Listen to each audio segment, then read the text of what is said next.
And So from we're there, there's going one more step, to... but I'm going to give you a side tip as well. When you test everything to make sure that you have it up and running, one problem that a lot of people get when they are going live is they get an audio sync problem that happens. Yeah. In order to I fix think I that, might all have you have to done do is it. you have to go into your Holy mixer shit. option here, and You're you just will gonna have to see that ignore you this have guy. He's an teaching me option how to for whichever- stream because I'm a noob. Okay, so I think I'm live. So what I'm going to do now is anyone watching? Where is my actual...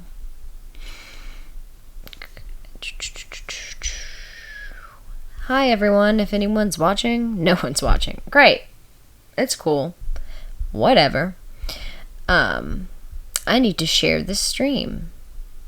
Server. Okay, so if I do this, and then I do this, I do this, what happens? We're gonna find out. We're gonna find out. Oh, great. It doesn't work. So what happens if I pull it up on my phone? Troubleshooting with the TheMedsPeds. Troubleshooting. I don't know if it's working. So what I'm going to do is... Okay, I apparently have 2 people watching.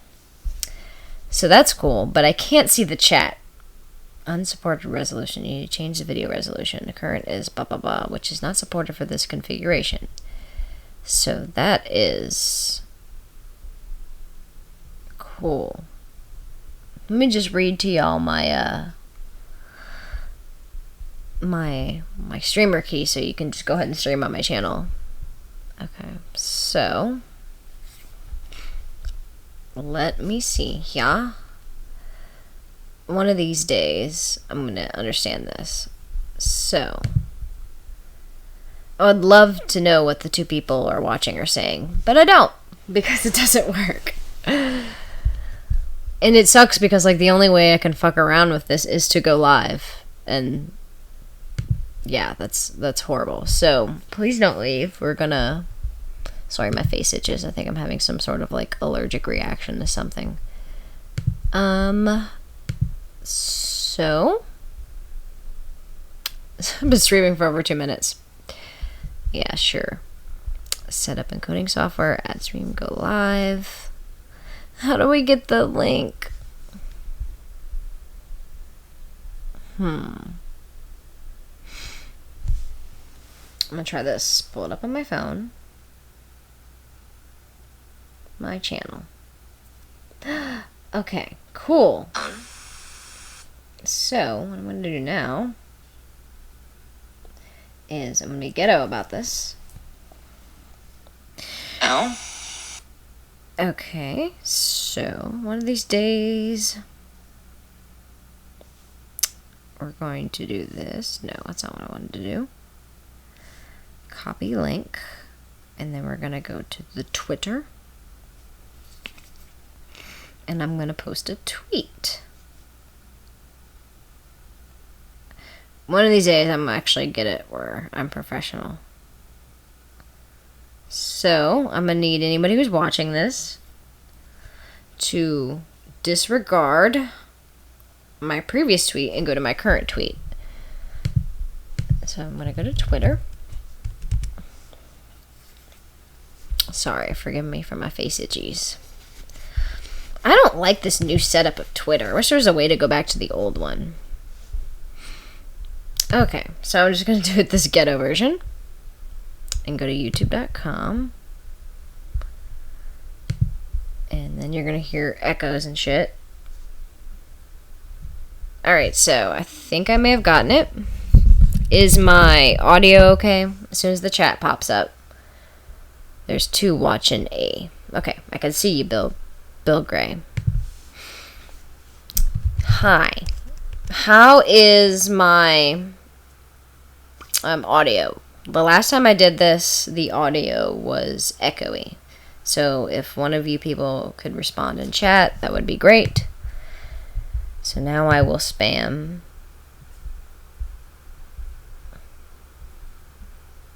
I will spam.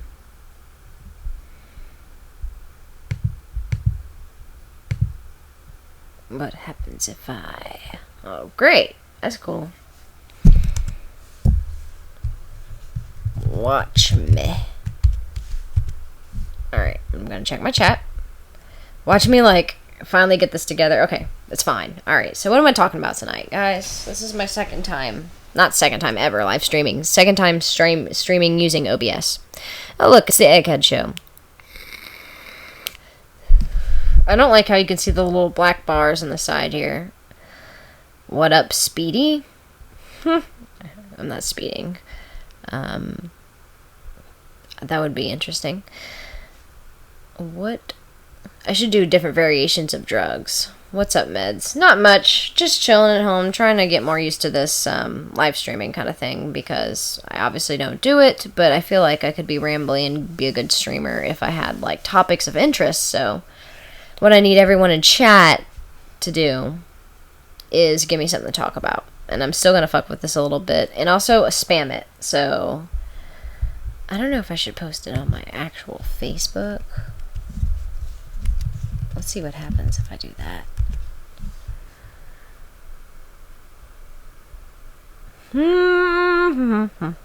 Let me just do some singing. Let's go on my Facebook. And I'm going to do friends, with the exception of my relatives, because I don't want my relatives to see this, because this is none of their business. Oh good, my computer's frozen. If it lags for you guys, just let me know. Okay, that's cool. I love it when Facebook doesn't work. That's one of my favorite things. Which Discord should I spam my shit in? DFF doesn't exist anymore, otherwise I would do it there. I don't know what happened with that. Apparently there's some drama. And I missed it. But the Discord server is gone. There might be a new one, but it's underground. I don't know anything about it. Let me go and Vosh's people and see what's up with them. General discussion, drama posting. Is there spam? This call-in chat. Ethnostates. That's cool. Hobbies. Weeb. Oh, I thought there's just like a tag for weeb. 90% of the show is like meta as fuck, because all it is sorry if I sound weird or my eyes are droopy, it's because I'm fucking tired, but I'm not ready to go to sleep yet. So let's see what the chat is. Manhandla, hi. Hello. Oh, 7 people watching. The last time I streamed, it was like 4 a.m.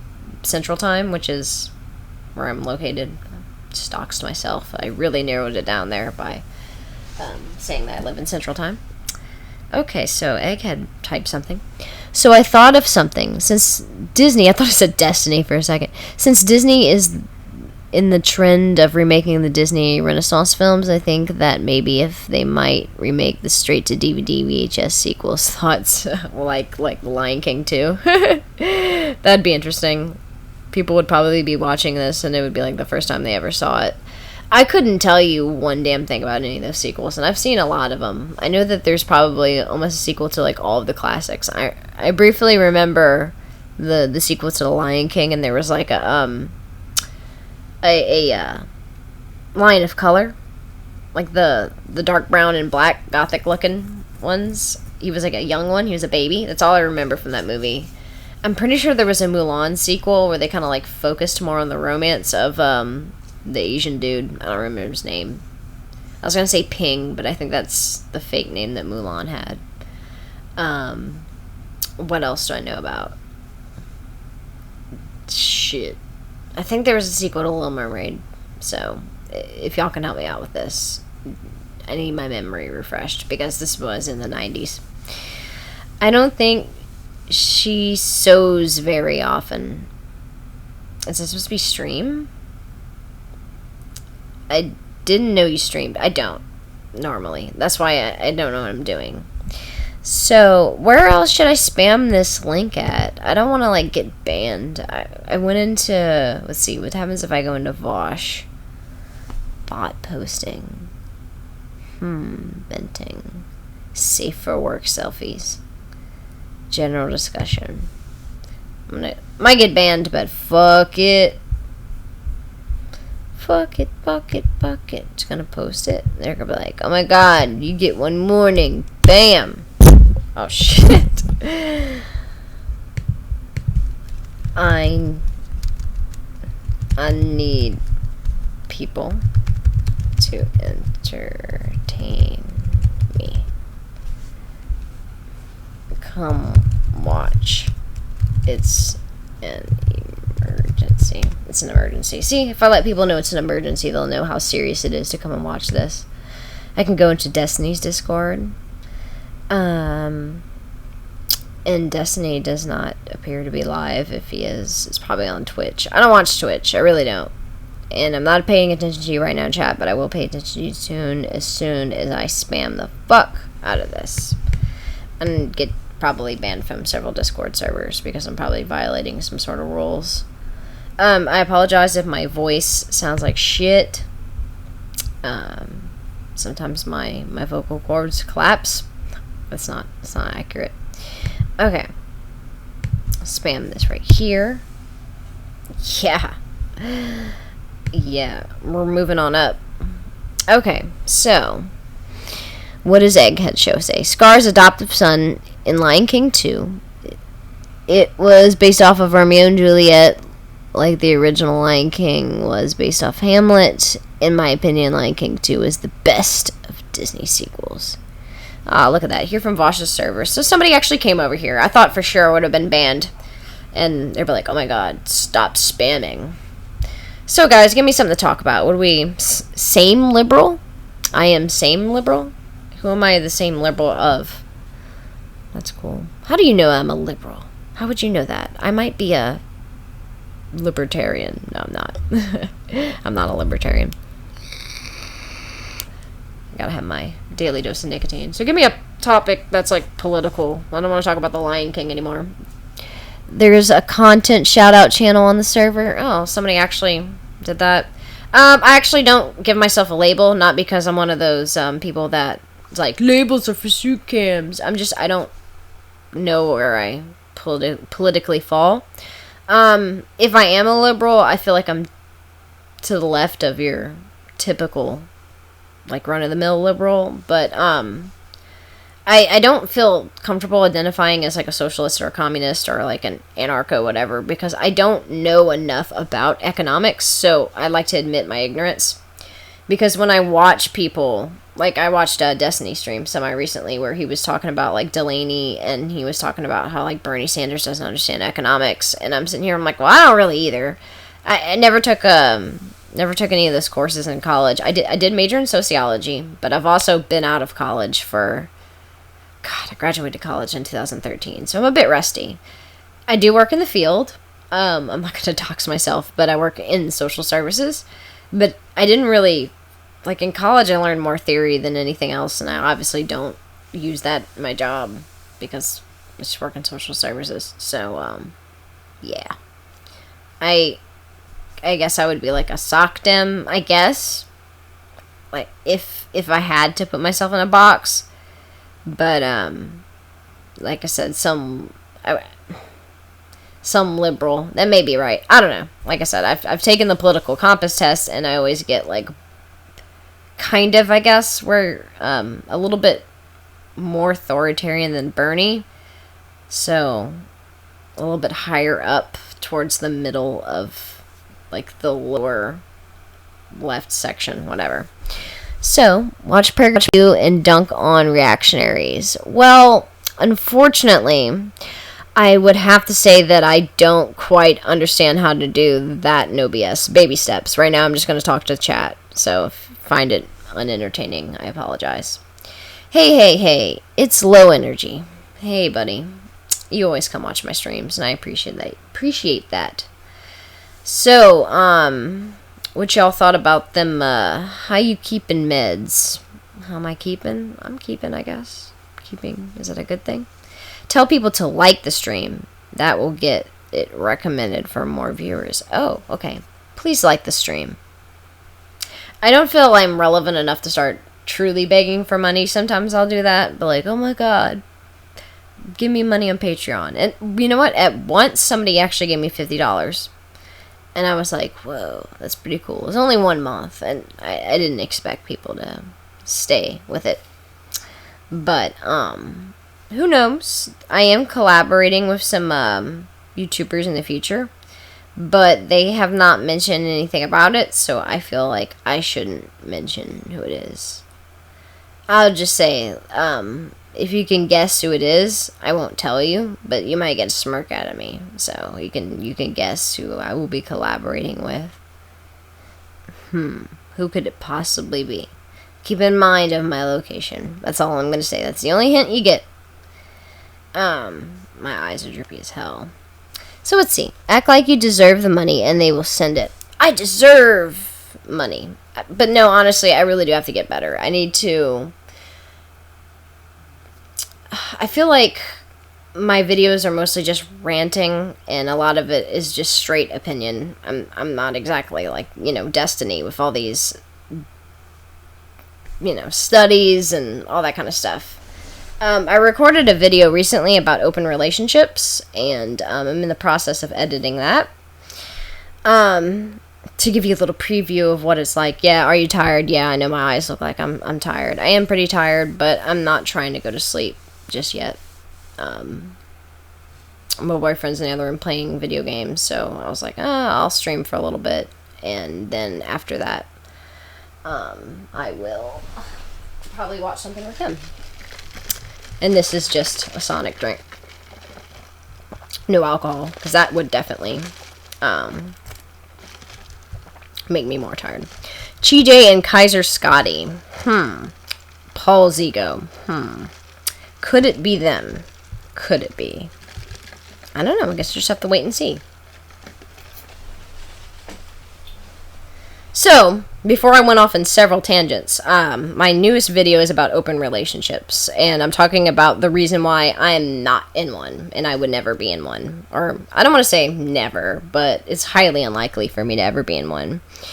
And without spoiling my video too much, it's nothing about, like, I think that open relationships are degenerate or anything like that. I'm completely fine, and I'm surprisingly not that much of a jealous person, but I kind of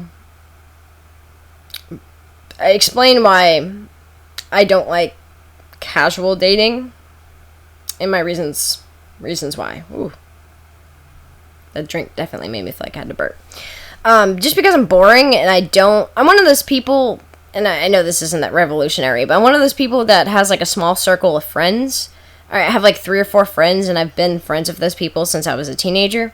I moved to where I'm at when I was 11, so obviously I don't have any friends that I've known since I was in diapers. Like, I moved, so I'm in a different state. So all those people, I have some of them on Facebook, but I don't have them anymore. But I feel that bleeds over into my dating life too, where certain people might download Tinder or whatever, go out actually in public in bars and stuff, and they like dating. They like getting to know a new person. They get I guess maybe like an adrenaline rush, or I don't know the actual chemicals. I have to pull them up, because from my understanding, I used to think it was oxytocin, but that's more of like a love thing as opposed to like a casual dating.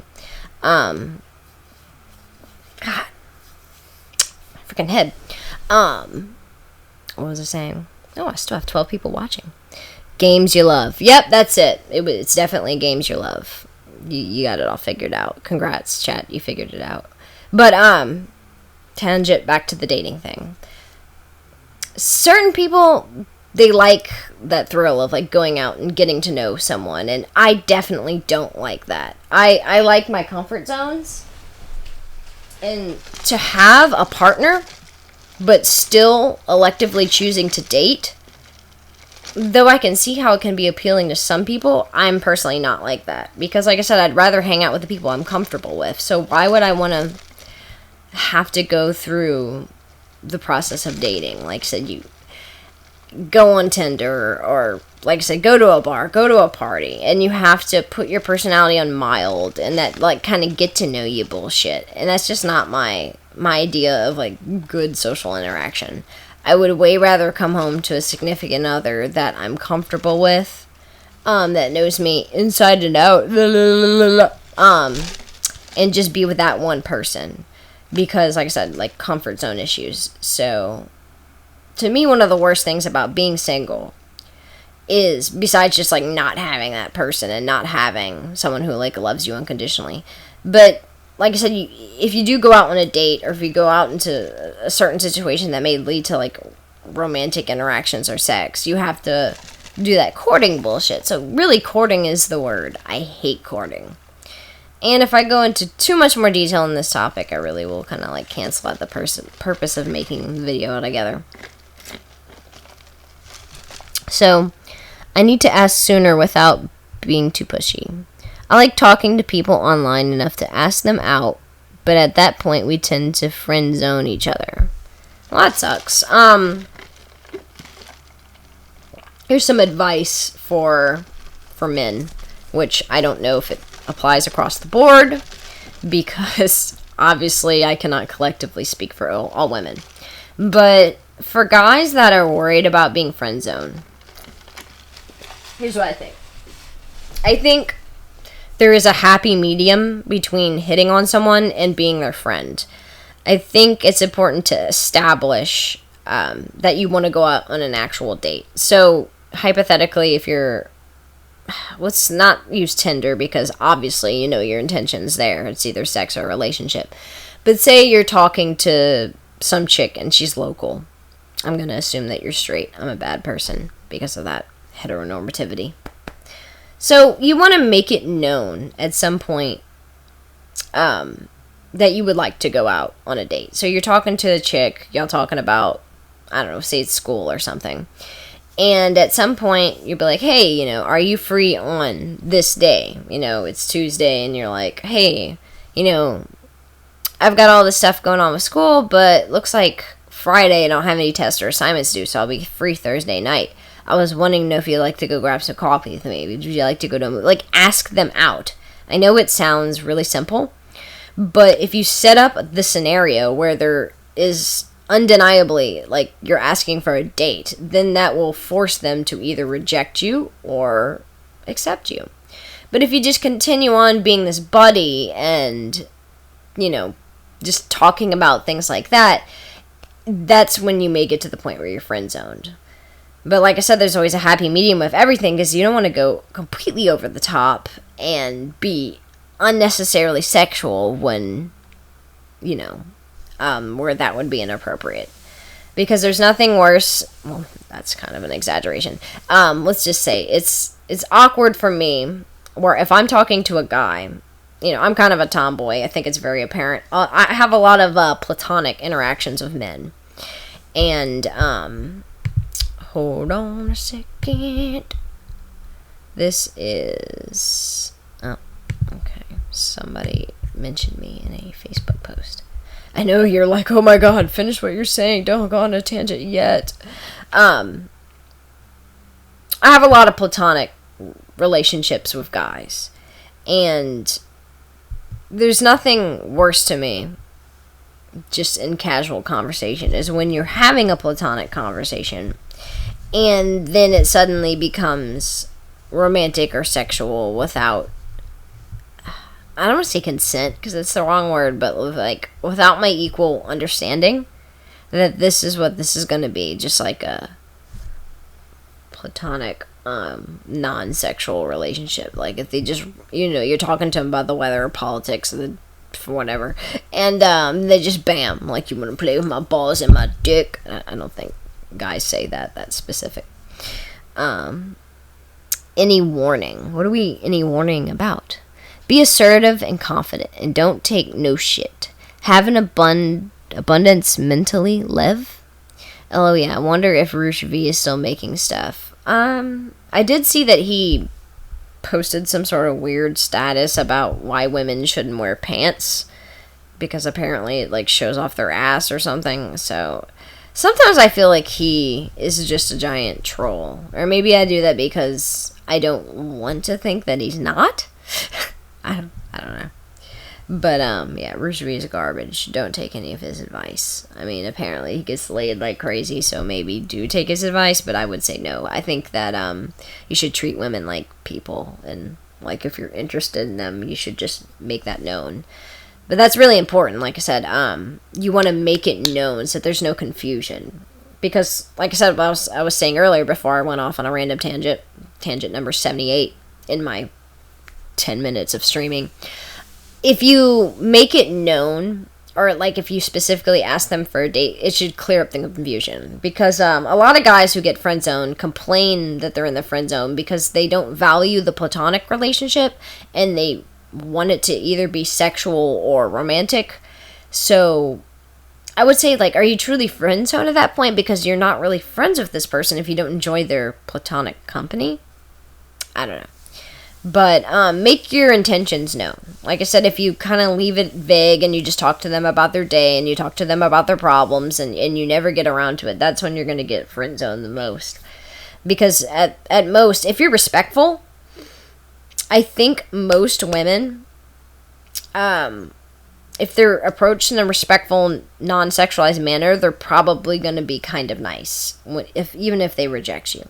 And if they don't, you know, like, nothing of value is lost. If you, like, you're talking to a chick, you met her in class, and then you ask her just simply on a coffee date or something like that, which, hey, would you want to go grab dinner with me sometime? Would you like to go to so-and-so's house party? Like, if you do that and you're respectful and she still is a complete shithead to you and is just so totally full of herself or something, then, I mean, like I said, nothing of value is lost because she obviously thinks so highly of herself that she would get angry just at the idea of someone that she doesn't find physically or mentally attractive and they're showing interest in her. So that really pisses her off. It's like, whatever. But let's see here. Oh, this person, I guess, deleted their comment, so I'm not going to read it. Looks matter to guys. I think looks matters to most people. Let's see. But it seems every time I miss the boat by a few weeks, days, hours. Not to women, I meant, unless you are an ogre or something. Some dudes end up dying in the friend zone because they're too scared of rejection. Yeah, that's what I think, is that you should just attempt to go for it. Because at least that clears up the scenario where your intentions are made aware to that person. And like I said, they can reject you, they can accept you, and if they do reject you, at most you might get told off. And once again, that reverts back to the nothing of value is lost. Because like I said, like, anytime I've ever been hit on in my life, unless it was something completely disrespectful or unnecessarily sexual, like, I've always been at least flattered, and I've always let the guys know, like, I appreciate you. This sounds like I'm writing a freaking resignation letter. But like I appreciate your offer, and I'm flattered that you find me attractive, but XXXXX, and not the cool kind of X's for the porn, the bad kind of X's. But I think most women, like I said, if you are respectful about it, they'll probably reject you respectfully, because it's all about how you go about things and not so much what you're doing. Let's see here. At least you got closure. Yeah, closure's good. I hate rejection, but I had what ifs even more. Yeah, what ifs are bad. That kind of reminds me about when before me and my husband were together. I was 14 or 15 when I met my husband. And I never initially, like, just kind of met him. We just went to the same school, so I'd see him around. But we officially met, like, one-on-one, where we were speaking to one another in my junior year math class. So this is, like, 2006. God, such a long time ago. So basically, we would chit-chat in class. And I, at some point, started to develop a crush on him.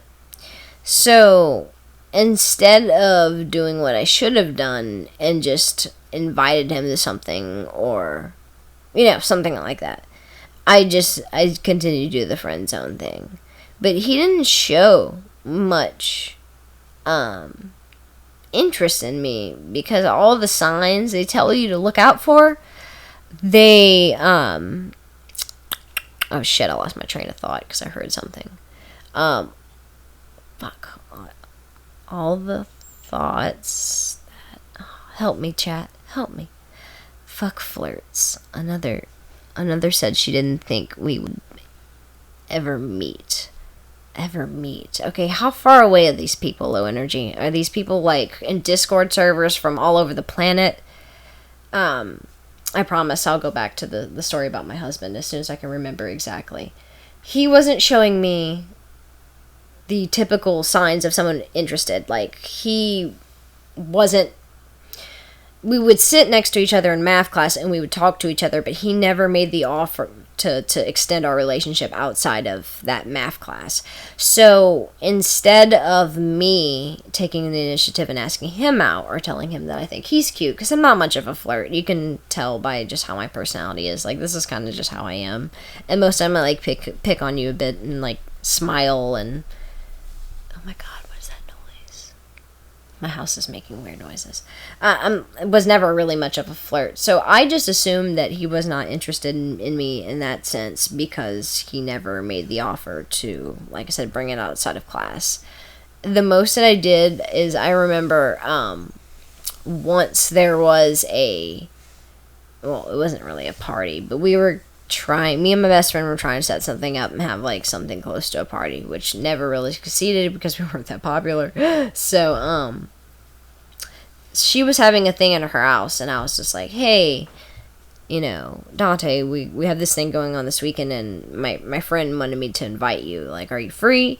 And his initial reaction at that was like, oh, well, no, I kind of have this, and this going on this weekend. So I was like, oh, okay, well, like I said, I tried to take the rejection with poise, maybe? I don't know if that would be the right word. But I was just like, yeah, okay, that's cool. I just figured I'd invite you, and, that's cool. Hope you have fun doing whatever. And he's like, oh, yeah. And he walked off to the next class, and I walked off in the opposite direction to my class, and didn't speak to him for the rest of the day. But the thing that made me think he wasn't interested is that I made that initial move for us to hang out outside of that class, and he was the one to turn that down, but he never counter-offered. That's another thing I think you guys need to look out for, is like, if a chick turns you down for something, if she's interested in you, she would probably counter-offer. Like, if I was single and some guy ended up in my DMs and he invited me to do something, but I really legitimately had plans, I would personally say, oh, I got this going on, but if you would like to do this at this date, I'm free for this date. So, and once again, I can't speak for all women, or even most. All I can speak for is some sort of trend. Damn it. Once again, sorry, I'm a bit nervous. Obviously, I'm a bit rambly.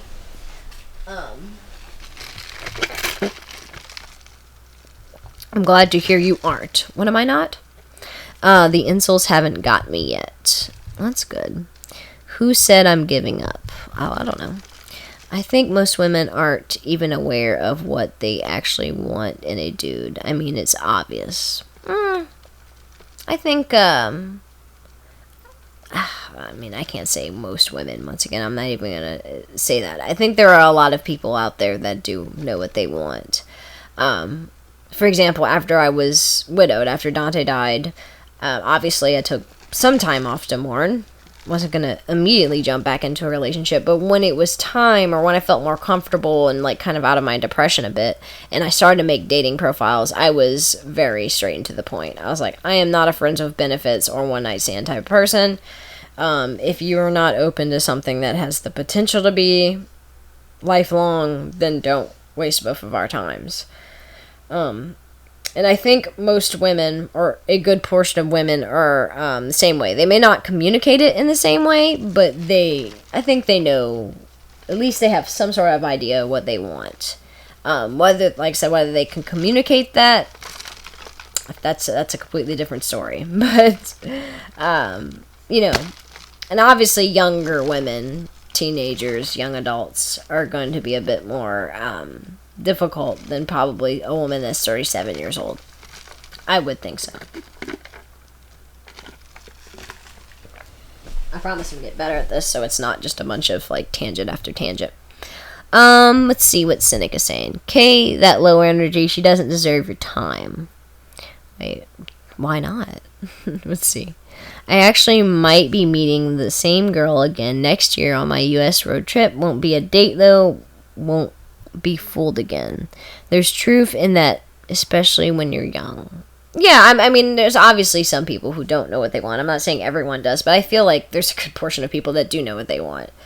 Like I was saying before I got taken off track for the billionth time, I knew that I was not interested in a one-night stand or a friend of benefit situation. I'm an all or nothing type of person. I don't want to casually date someone. I don't want our relationship to be up in the air. I don't like to get attached to people to just lose them. Some people, like I was saying earlier, are fine with casual dating. They're fine with just like seeing someone just to see them, but I am not one of those people. I like deep connections. I like serious relationships. And my boyfriend right now is, I mean, you know, still kind of early. I'm not going to sit here and say that I know for certain that I'm going to spend the rest of my life with this dude, because that's another thing for me. I can't stand like empty platitudes or whatever, like bullshit expressions of love. I'm not one of those people that like to use the word love lightly. I've only been in love twice, and I would say that I'm in love with my current boyfriend. I know it's only been about close to 6 months, but I know that feeling, and I've only felt that way about my current boyfriend, and then of course my husband. And I even dated some other guys for a long time before that. I've had 3 long-term relationships. The first guy I dated from 17 to 19, so it was like a little bit over a year. And yeah, I know 17 plus 2 is 19, but just bear with me. It was like the end of my 17th. Yeah, it was like I was 17 and then all of 18, and we broke up right at the beginning of 19. And then I dated this other dude for 2 years. So I'm going to sound like a hypocrite when I say that I wasn't into casual dating, but when I was younger, I didn't understand love. I thought I could logically convince myself to be in love, because before my long-term relationships, I seemed to always run into the problem where if I was super into a guy, he was either not interested at all, focused on someone else and not even considering me in that way, or not interested that much. And all the guys that really liked me, it was the opposite. Like, so if you have like the Venn diagram of like guys that I'm interested and guys that are interested in me, the cross section would not be much. There's not a large amount there. It was relatively small. Like I said, I would date guys for a little bit, but they would break up with me, and it was usually for the exact same reason every single time. Either the ex would come back into the picture, or they'd meet someone they liked more. So I've never been in any form of relationship that has ended with an issue, an argument. It's always that I just was approached and dumped because of someone else. And that goes to prove my point that if they're dumping me for someone else, they're not that super into me. And like I said, the guys that were super into me, I was never super into. So I'm a teenager. I'm getting to the point where I'm about to graduate high school. I don't know shit about love. And all I know is, for the first 2 guys in the long-term relationships, I mean, they may deny it now, but they appeared to be super into me. They appeared that I completely, like, I don't even know what that was. How did I say that?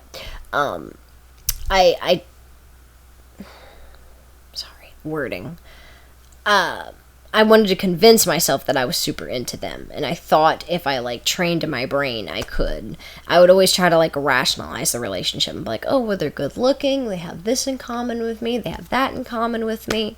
We've shared these experiences with each other. So I figured if, like, it was a fake it until you make it kind of thing. So I learned, life experiences, that's not how it works. Chemistry for me is something that's kind of not very well explained. It's just a feeling that I have. No facts, no logic, only feels. And God, it's so hard to explain. And people who've been in love obviously understand where what I'm coming from. But like, once again, losing my train of thought. I promise I'm not always like this. It's just because I'm live streaming and I'm not used to this kind of thing. I'm used to being the person in the chat, not the person doing the talking. Back to what I was saying then. I would try to convince myself that I like these people, and I thought if I fake it and I make it, I would start to have those feelings.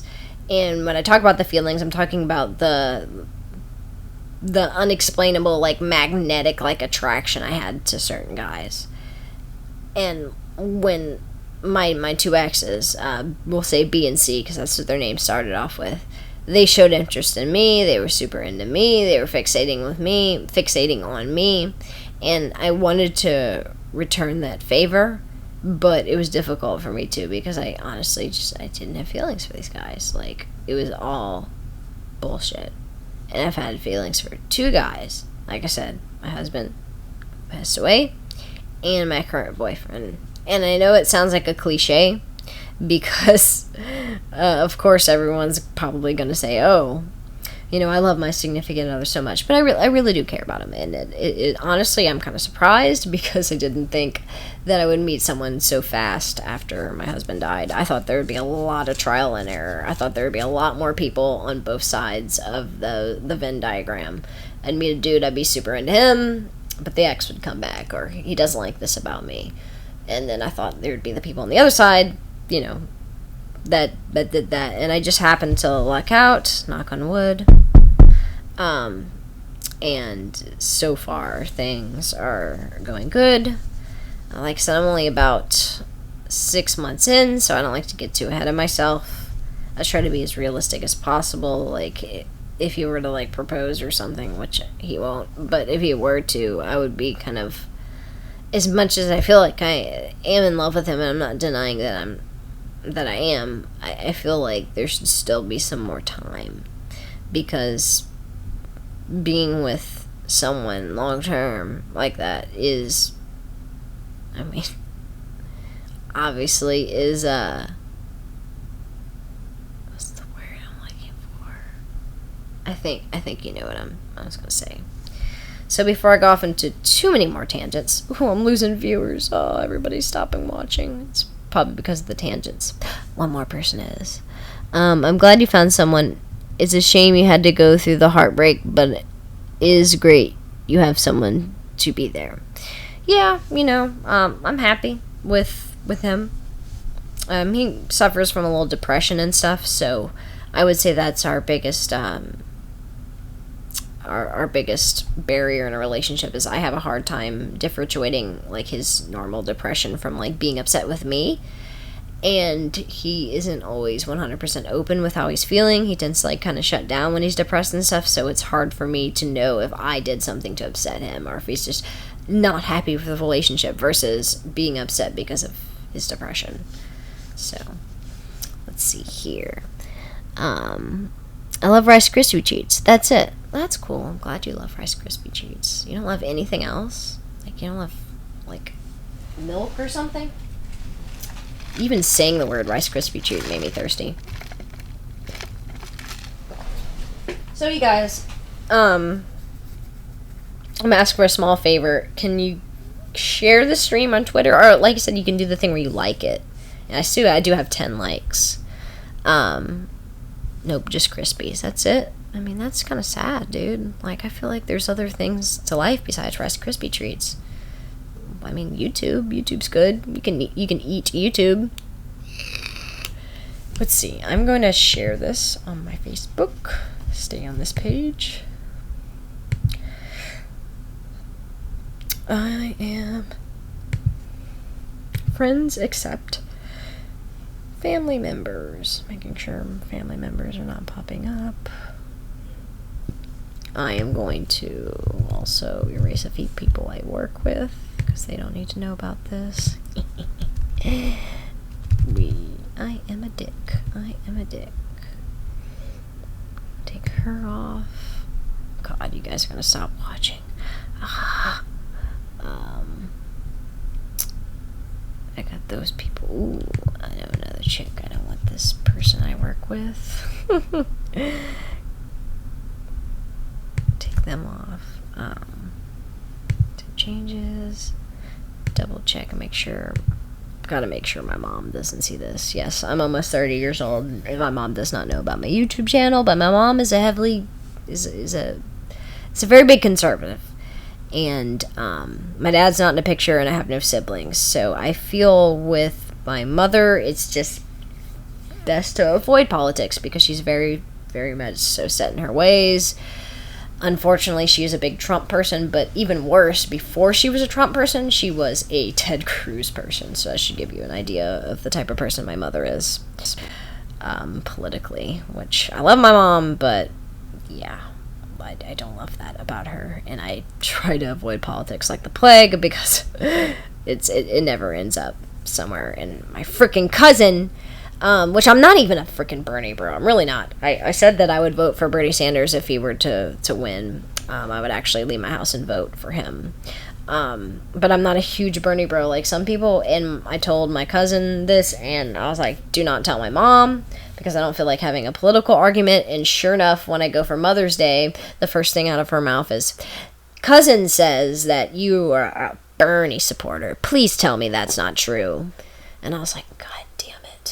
So I guess I'm bad at politics because I don't want to debate my mom. But she's, like I said, she's just very close-minded and set in her ways. She's like the stereotypical boomer, and she's the only parent I have. Like I said, I don't want, of all things, for her to disown me over like my political beliefs. That would suck. That would suck pretty bad. So I don't. She is not here. So okay, I'm going to put. Come watch me stream and ask me questions, please. And I'm going. Ooh, another person I need to take off. Obviously, y'all don't care about the details. Just know that I plan on doing that. Come on. Come on. Come on. Ooh, 12 people watching. 12 people watching. Alright, come watch me stream and ask me questions, please. Friends accept. I think that's all my family members that I have. So I'm going to post it now. Alright. Leave this page. What are we doing? Where are we going? Oh, cool. It doesn't work. The MedsPeds live stream. I promise I will get back to you guys. Just one more thing. And triple checking my don't show people. Ooh, I forgot about this cousin. Like I said, I gotta avoid that family drama. Take her off.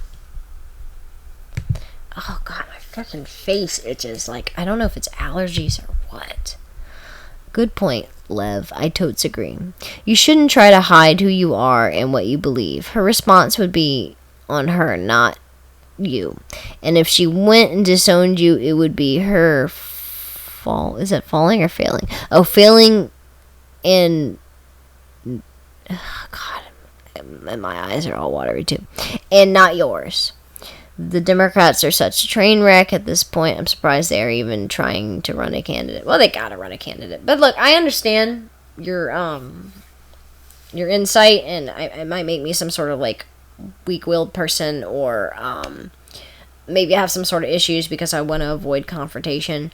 And like I said, I understand your point of view, but I just have to respectfully disagree. And believe me, you're not the first person to raise this. My one of my other cousins, not the one that went go blab. One of my other cousins will tell our family how he feels, and it does cause a lot of drama, and he doesn't care, and that's fine. But like I said, I just have a lot of stress in my life. I know I'm sound like I'm whining.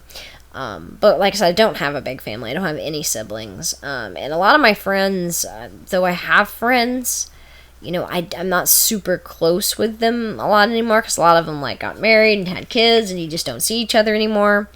And I just don't have a whole lot of people in my life. I have a handful of close friends. I have a few family members, and it's just, to me, I would overall say that the negatives outweigh the positives by arguing with my mom about politics, because I'm not going to change her mind.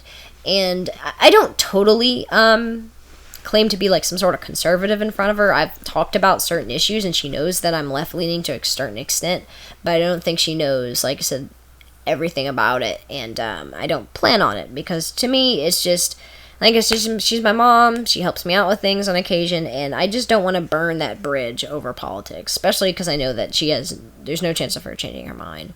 So I guess if I'm, like I said, I'm a pushover, I'm a pussy, all my politics mean nothing, because I won't even stand up, to my own mother.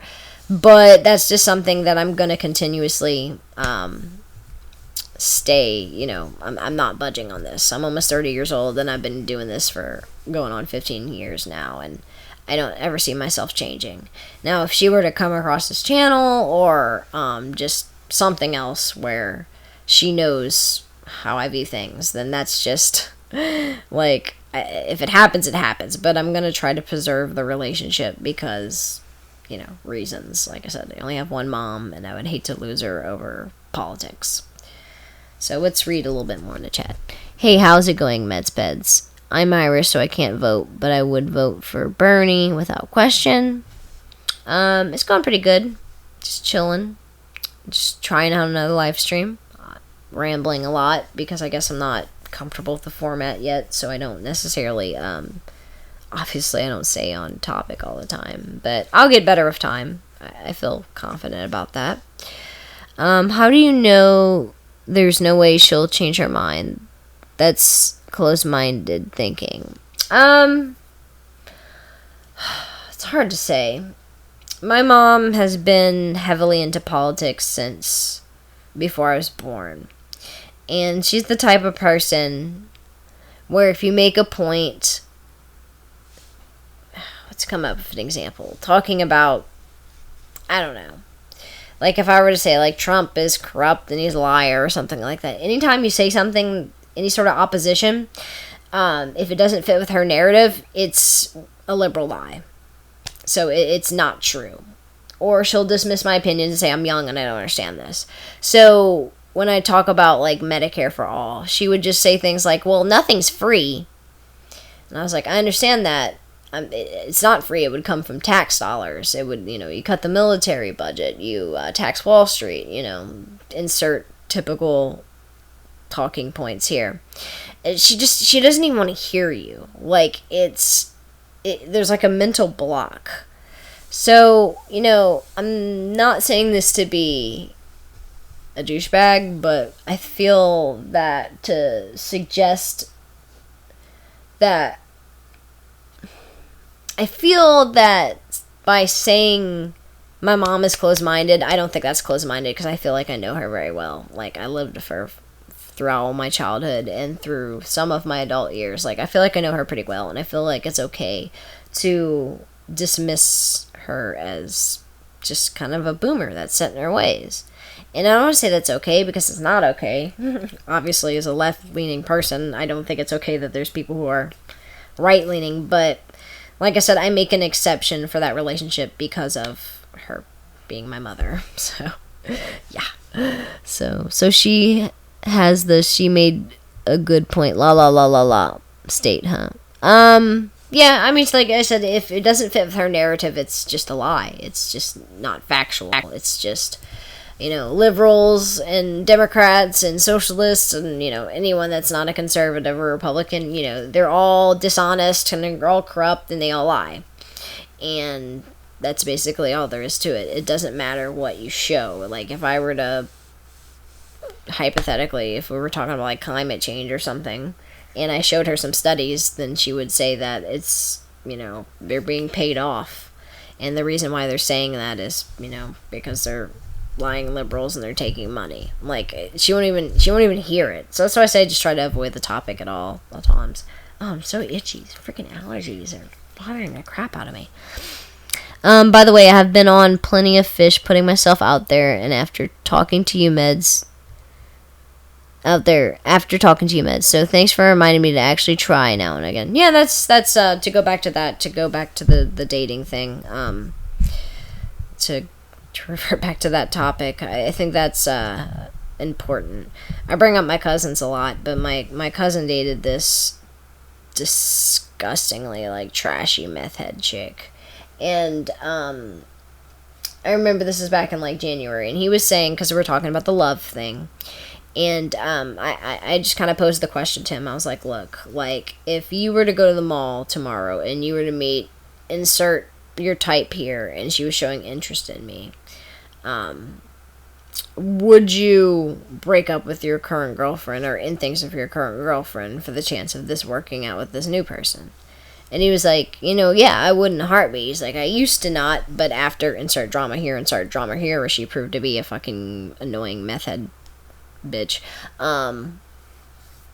he was, like, kind of reluctantly with her, and he claimed that he was in love with her, but it was because he couldn't do any better in his mind.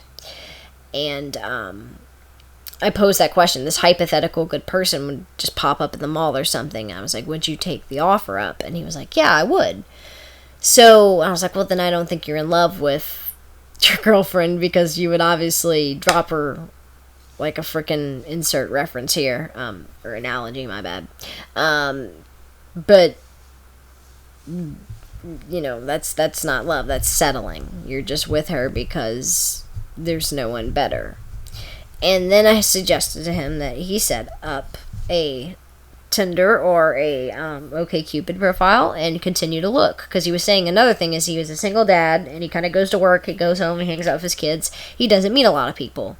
And I'm the same way. I mentioned earlier that I have my small circle of friends. I don't do a lot of social things. I'm not involved in any, like, I want to say extracurricular, but I don't have any, like, hobbies where there's, like, social events, so I don't really meet a lot of people. So I knew that if I pretty much wake up, get ready for work, go to work, come home, or go hang out with 2 or 3 of my friends, or go to the store, I'm not just gonna, like, this isn't a rom-com, I'm not just gonna bump into a guy at Starbucks and we're gonna end up going on a date. Like, is that technically possible? Yeah. Is it probable? No.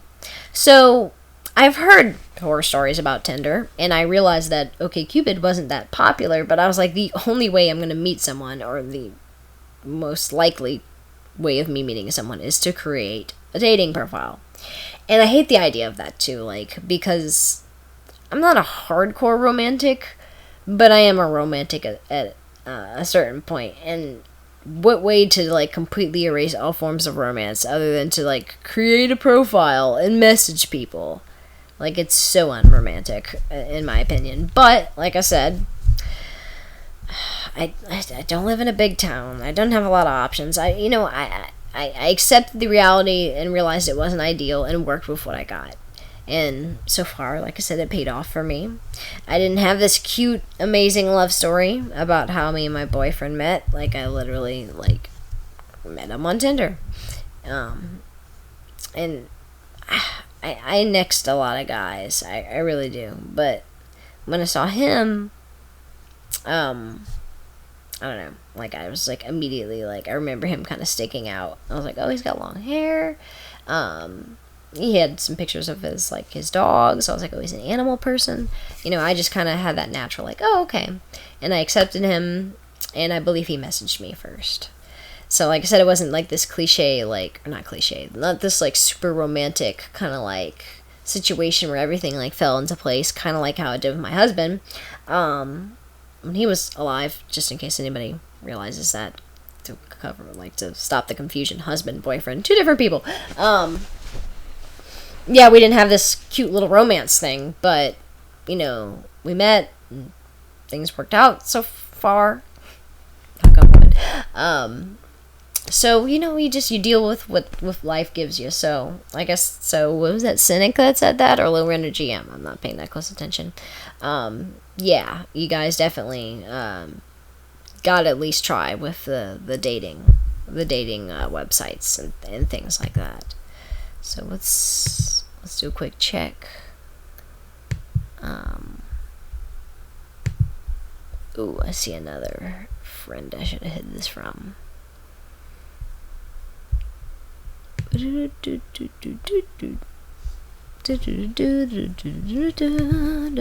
hear some Mario music while I do this. Oh, God. I wish I could just permanently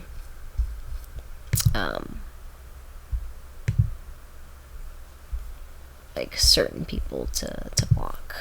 I was about to say their name out loud, like, no, you can't come watch my live stream. Like I said, mostly people I just work with and relatives, especially my job. Like, I definitely don't want people I work with to know my political opinions. Oh, I don't agree, but that's cool. I don't know what you disagree with, but cool. POF, plenty of fish, and connecting singles is great. I gave up on Tinder due to the time wasters, but I'm sure others might be into it. Yeah, Tinder is primarily hookups, from my understanding. That's where I met my boyfriend, and he was not interested in a hookup. So you just gotta keep digging. Like, I put that, like, plain as day in my profile. Like, one of the very first things I listed was no one-night stands or friends with benefits. And, unfortunately, some people don't read those. I learned that. Like, I don't know much about Tinder. I was with my husband from 2012 to 2018. It was the very end of 2018 when he died. So, the last time I was single, before that, Tinder didn't exist. I don't remember exactly when it came out, but I'm pretty sure it was, like, somewhere between 2013 and 2015. So I had to, like, get into the groove of things, and all I really saw at this point was, like, memes, and I've heard, like, horror stories about how horrible Tinder is. But part of me, just out of, like, curiosity, I was like, okay, we'll see what all this is about. And I like the idea that you can only message people if you, what is it, swipe left? I don't remember. I wasn't on it much. Accept the person. So that's a good system. So, like, the only way you can even message me is if I viewed your profile and I gave you, like, a thumbs up. Like, yes, you can talk to me. So that helps, ward off a lot of, I don't want to say creepers. That's wrong, because these people can be completely respectful, but I'm still not interested. Yeah. So, I even hear him in the other room right now, and I'm trying to, I don't know what he's doing. My brother met his wife on Tinder. Yeah, like I said, people can meet their significant others on there. Just because you gotta sift through the hookups doesn't mean they're not out there. And I think the reason why people around here may use Tinder for relationships when it's primarily a hookup app is just because it's so popular, and that's where all the people are at. So it'd be better just to sift through 27 people who only want to hook up and then see 5 people that are interested in a relationship, because nobody's on OkCupid. I don't know if it's just, like, small town or what. And I'd never tried Plenty of Fish or whatever else you mentioned. So, unfortunately, you just got to go where the wave's going, and the wave isn't Tinder. That's the popular thing. So, I'm out for the night. Take care and have a great rest of your night. You too, Vlad Tepes? Teeps? I don't know how to say your name. So, I think he was on there just to hook up. Possibly, but apparently he changed his mind because he got married to her. Maybe she was that great where she convinced him to do that. God, I've been streaming for a little bit because I posted the Facebook thing like 16 minutes ago. Let me spam this in a few more places, and then I'll stop spamming it for the night. Let's see, we're a few other Discord servers. Y'all liked and shared my stuff for me. If you did, I'm so eternally grateful because I need more subscribers. I would say I'd make more content, but you know that YouTube punishes people for making content. And yes, I am one of the believers in the YouTube unsubscribes people. It's just too much of a coincidence because I usually only lose subscribers when I upload a new video, and it's almost instantaneous. So there's no way. It seems odd to me. The people who don't believe in the YouTube conspiracy think they're like, oh well, people are just losing interest in your channel. Maybe when you make a new video, it pops up on their feed, and they're like, oh yeah, I'm subscribed to this person. I don't care. Which is possible. I'm not going to rule it out. But it just seems like an odd coincidence that happens over and over and over and over again. I make a video, I upload the video, and within 10-15 minutes, I'm down like 5 subs. So my personal theory is that I think, and I'm just going to make up an arbitrary number, I think that YouTube has some sort of a logarithm where it's getting rid of legacy subscribers, and there's probably some sort of like punch-in date from the last time you viewed any content on the channel. So that would be my guess, that if I created a video in December of 2017, and I posted that video in some random Reddit thread, and someone saw the video, they liked it, and they hit subscribe, but they never bothered to watch another video. When I uploaded a video in December of 2018, it would automatically unsubscribe them. That's my little theory.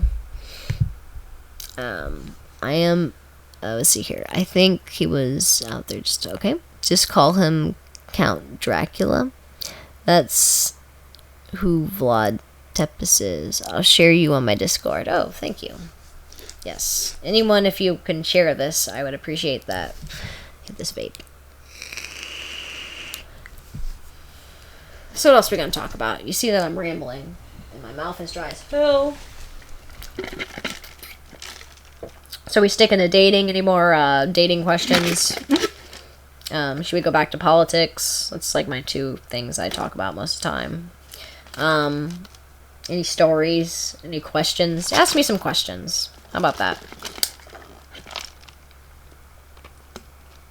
I think I just got a seed. This is a cherry limeade, by the way. I know everyone's extremely curious what this is. Cherry limeade it is. Alright, back up to 11. I can't believe I'm finally making it. I would be content if I can have... I don't even want to be YouTube famous. I mean, I guess it wouldn't hurt. But if I can just pick a magic number, I would want to be, like, relevant enough to be considered, like, a influencer or whatever, but I wouldn't be, I would never want to be, like, PewDiePie level famous, which is, I know, kind of a stretch. But I think I would be completely content with, like, a fan base of, like, in between 5 and 10,000 subscribers, where I can live stream and I'd have... on average, like 40 or 50 people just kind of watching me, where it's not so much where it's just going real fast, where I can actually interact with you guys. But I would like to be able to make some money off of YouTube.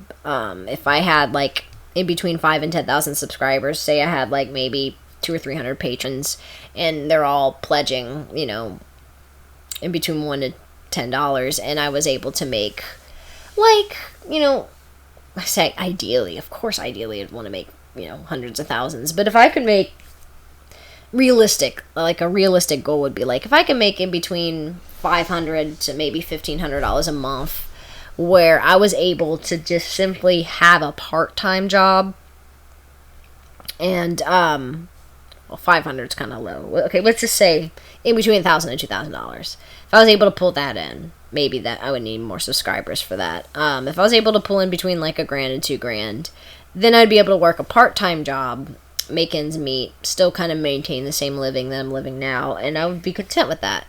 Where I'd probably spit out a video or 2, and then I would live stream like this, kind of like how Paul's Ego does on Ideology. I'd stream a couple times a week, interact with you guys, maybe get some super chats, things like that. And I wouldn't be too much in the spotlight where I need to watch everything I do because I'm just this like public person, and anytime I go to social media, like everything is hyper looked at and people are trying to dox me and all this. Like I wouldn't want that much fame, but I don't want to stay as irrelevant as I am now.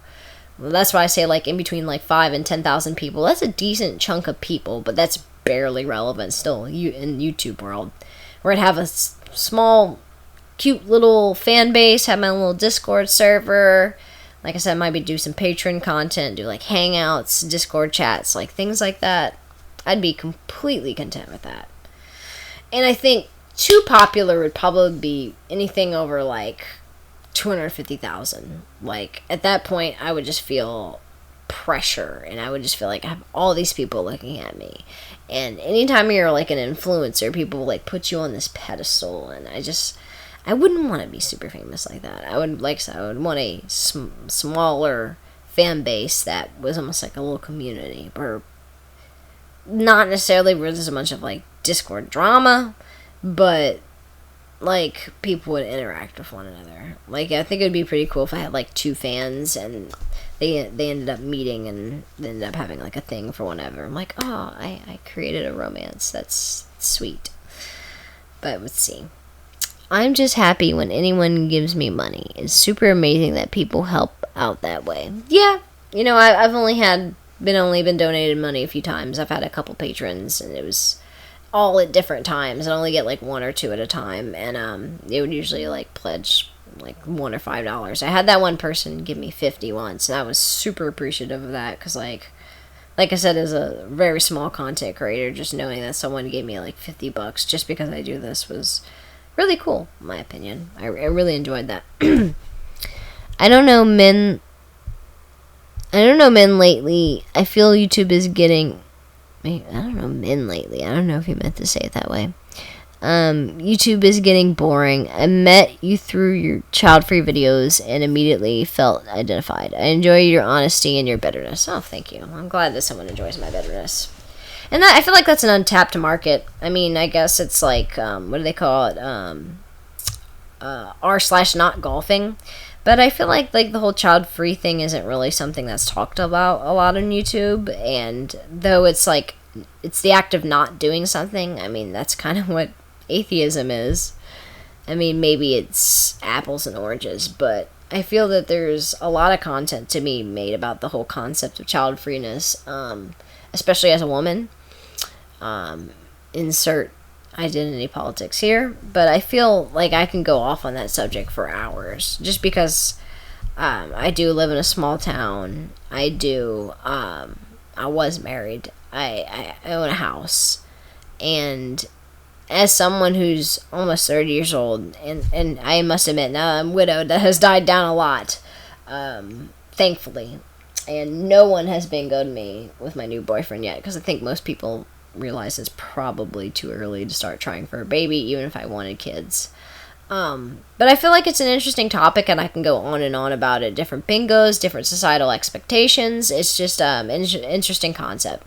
Like I said, and being a 29-year-old woman who was married, I probably, with the exception, like I said, of being widowed, I am like the target demographic of getting bingoed. And it's just, I can go on for hours and hours and hours why I don't want kids, and all my problems with breeder culture. Obviously, I don't have a problem with everyone who has a child. That would be absurd. A lot of women like seem to lose their identity once they have kids. They are no longer Samantha. They're Mal Preston's mom. I can never relate to like people who just like get together and like talk about their kids, and I'll just like overhear it, whether it be like at the dentist office or at work or anywhere, and people are just talking about like, oh, the Preston did this and this and this, and I got this teething ring, or like I just like that whole parenting culture. It's just like PGing everything, or even not even that. If they're really young, it's G rating everything. It's just it makes me sick to my stomach thinking, and I just can't even begin to relate like in any sort of way. Like I hear about the Hallmark moments, and they do sound kind of sweet. You know, I'm not denying that. I don't think there's anything wrong, obviously, with like a mom kid bond, and I'm sure it is something very beautiful in a sense, but there's a lot of things that are very beautiful that I will never get to experience, and that's okay. I would say like an example, but people can get mad that I make this comparison. Like, I don't know, like Mount Everest or something. Like, this is beautiful, but it's a lot of work. It's like, is it really worth it to go through all this bullshit just to see? Just to see. Oh, there it goes. My train of thought. I lost it again.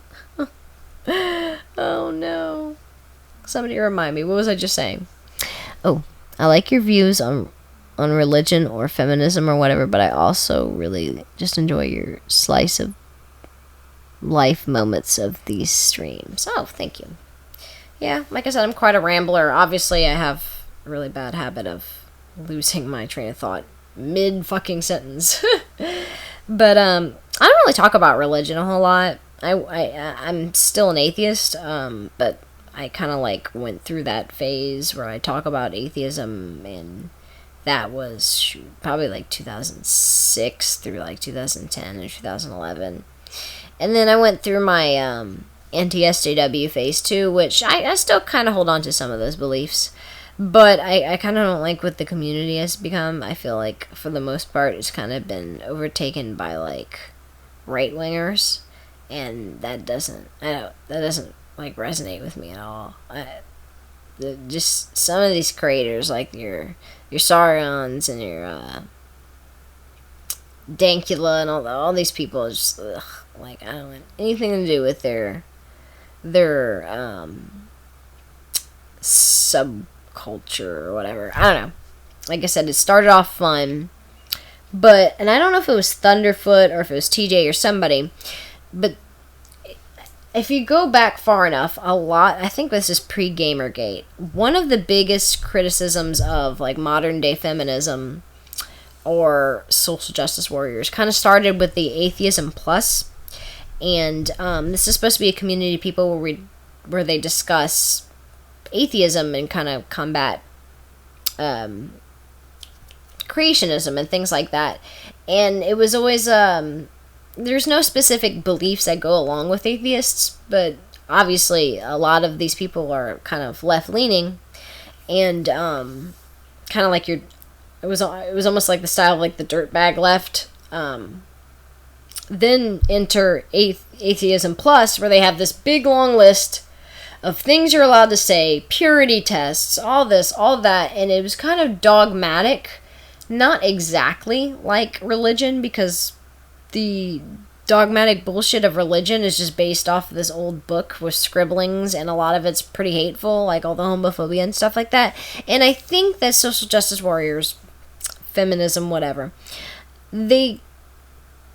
most of them come from a good place. I know that they want to do well, but just the whole call out culture and canceled and all that kind of stuff just really leaves such a bad taste in my mouth. The fact that there's so, like I said, the purity tests, and the fact that if you use this word that isn't politically correct, you're a bigot and you have to apologize and you have to make this statement, and just, I feel like there's so much scrutiny, and it's so, like I said, purist. I don't know any other word.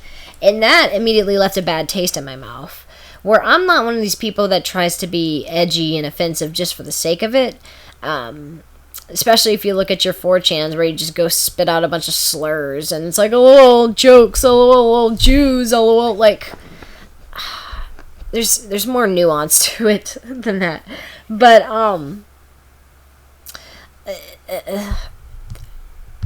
I just feel like once the whether it be liberals or leftists, once the social justice thing started to catch on, and once people became, like I said, really purist, it just became like, let's dig up everything these people say that's bad and insult them and try to bring them down because of problematic behavior, where half the time it's just kind of learned. Like, people aren't intending to be offensive. Like if you take like the trans issues thing, for example, like if someone were to say, oh, so and so used to be a man, but now they're a woman. An SJW type would be like, used to be a man. They were assigned male at birth. They were never a man. They've always been female. Like, it's just things like that. And even my own view on transgender people, like at all. Philosophy Tube, if you've watched his content, would call me your dad transphobic. Because I have a pretty live and let live attitude when it comes to trans people. I would generally consider myself, in my opinion, I feel like I'm an ally, because I obviously support trans rights in the sense, like I think they should have easier access to hormones or sex reassignment surgery if that's something that they want. I think that they should be able to use whatever bathroom they want to use. I think they should be able to identify and do whatever. I'm not a big fan of like this hysteria that TERFs have around trans women, where they think they're all just these like sexual male predators that are trying to invade women's spaces. I don't agree with that. I think laws like trans panic laws should completely be thrown out. Obviously that's insane that even exists. So for the most part, like I said, I support trans rights. I'll address you however you want to be addressed. Oh, that's not an issue. I'm not gonna sit here and be like, oh, you call yourself a woman, but you have an XY chromosome, so you're, like, I'm not gonna Ben Shapiro this shit. And people like that aggravate me. And, alt-righters and anyone to the right who would unironically use the word degenerate and call people freaks for being trans, like, I don't agree with any of that. Like I said, I try to be supportive. I try to respect people's pronouns. I try to respect their identity. People can live whatever lives they want to live. It's no skin off my back. But here's the part where I sound like a TERF. On a personal level, I think this whole concept of gender in itself is kind of bullshit. Like a great example would be the two YouTubers, Peter Coffin and Thought Slime. Apparently neither of them are cis, and I would have never known that. These are literally like assigned male at birth people who just say, or who identify as agender. And I was like, what?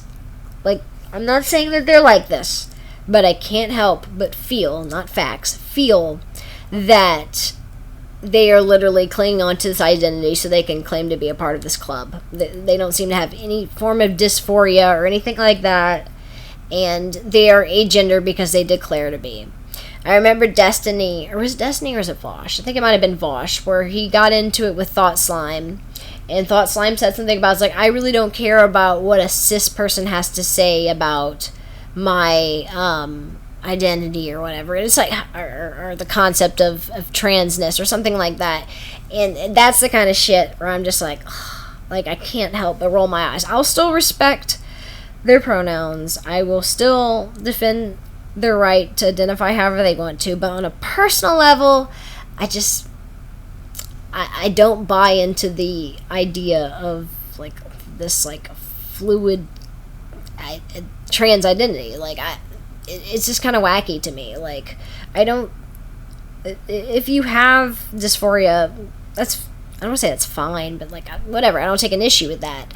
But anything outside of that, like I said, the billions of genders, things like that, like on a personal level, I just can't get over how wacky I think it is. And when I look at myself, what ties me to my womanhood, literally the only thing that makes me a woman, in my opinion, is my vagina. I don't feel aligned with other women by anything other than my biology. It's literally words to describe the type of junk I was born with, and that's how I feel. Because I'm not stereotypically feminine. I'm not wearing makeup. I don't do a lot. There's a lot of things I do that are outside of the expectations of what typical women and what's expected of them. And I've never once thought, well, because I don't fit this arbitrary definition of what a woman should be, therefore I'm not female, therefore I'm some variation of non-binary or trans or something. I've never thought that. And I don't blame other people for having their own opinions on gender theory or whatever. Like I said, it's no skin on my back. And though I may think it's kind of wacky on a personal level, I'm not going to shit on, your opinions. But because of that, according to Philosophy Tube, that would be considered your dad transphobia. Because I have a live and let live lifestyle. And but the mere fact that I don't take the theory seriously and that I associate womanhood with vaginas is like heteronormative and offensive. So yeah, so to some, back to the SJW type purists, they would consider me a TERF, even though I don't have any problems with trans people, and though on paper and in arguments I'll defend them. But because I think of this whole gender theory as just kind of wacky, it turns me off, and I don't agree with it necessarily, would make me a variation of transphobic. And other people are allowed to think I'm that way. If you think I'm a transphobe, I'm not going to sit here and tell you, no, you can't think that. Think what you want. But I'm not going to apologize for my opinion. I'm not going to retract my statement on gender theory. I think it's all kind of wacky and necessary. I'm not going to apologize for that. And if I lose fans or subscribers and people want to call me a bigot, then so be it. I'm just going to stick with my guns. Now, I don't go around sticking my nose in other people's shit. And, if I see someone who identifies as non-binary and be like, oh, well, you know what? I think it's all bullshit. I'm not going to do that. Like I said, you can identify however you want. In the end of the day, I don't really care. I don't view the world through that lens, and I never will. Or, that's a bit closed-minded. Maybe my mind will be changed, but I don't see myself ever viewing gender through anything other than the way I view it now. I think there is a very important reason why we have the descriptors of male and female. And do I think trans women are women? Yeah, they're women, but they're trans women. They are male individuals who have a concept of male and female in their mind, and they feel that they better match that idea of woman in their head. So they do whatever they need to do and live as a woman, as their definition of woman. And that's fine. I don't want trans women to be excluded from women's spaces or anything like that. That's fine. They can come to include themselves wherever they want to include themselves. Poo-poo. My cat just sneezed. It was cute. I'm not going to exclude anyone because of their genitals or anything like that.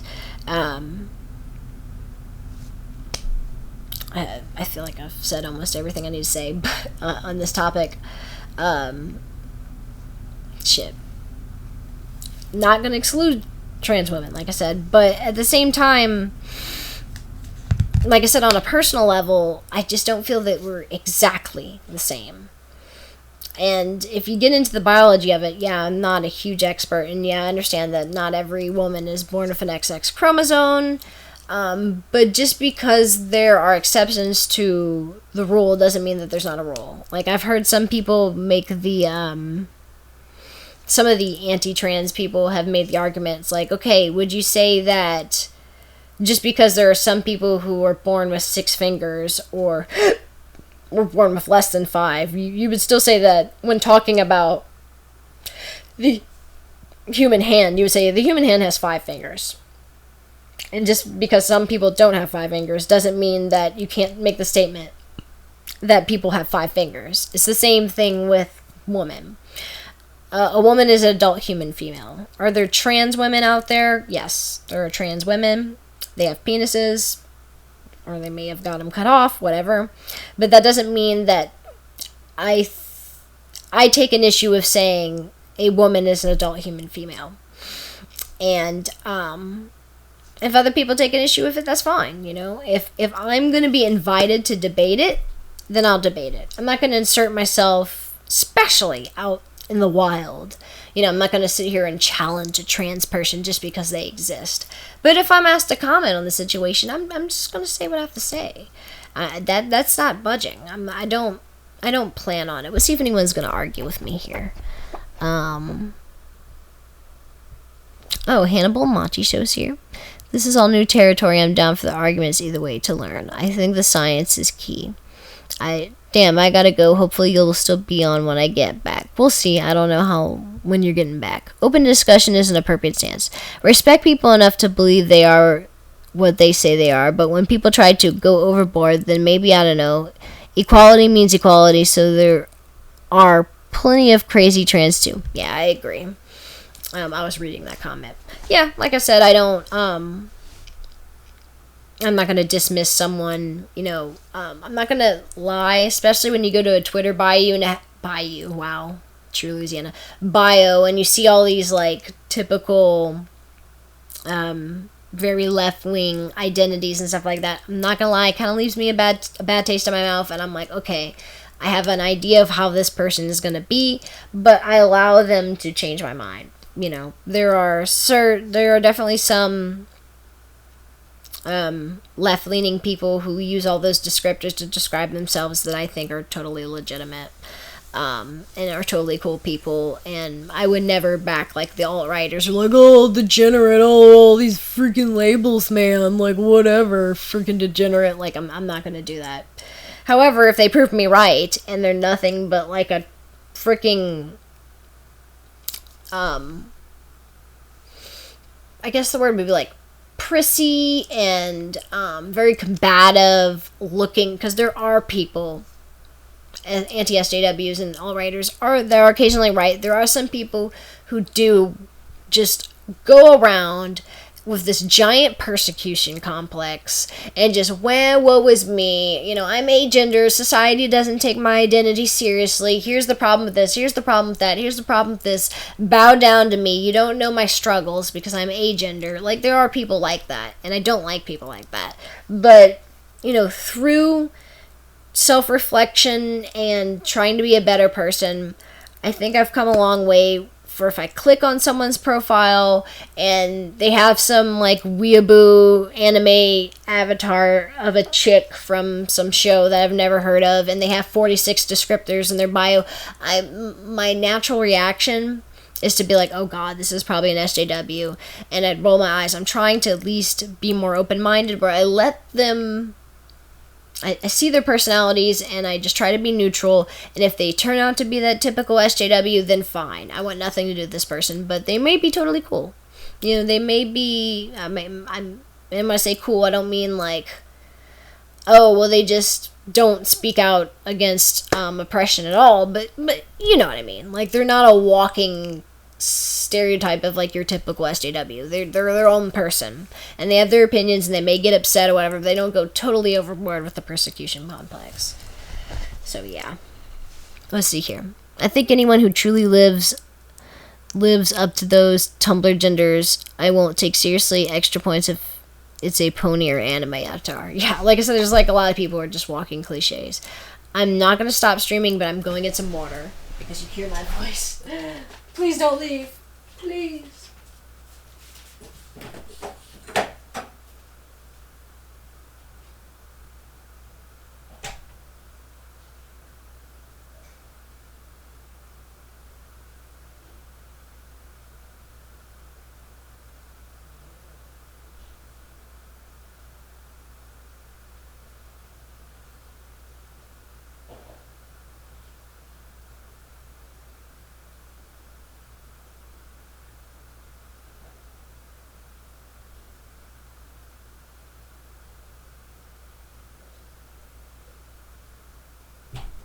Currently dying up to thirst.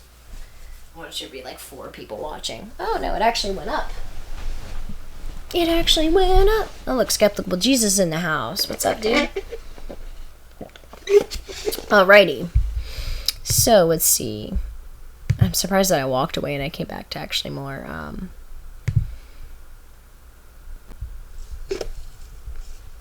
people. So,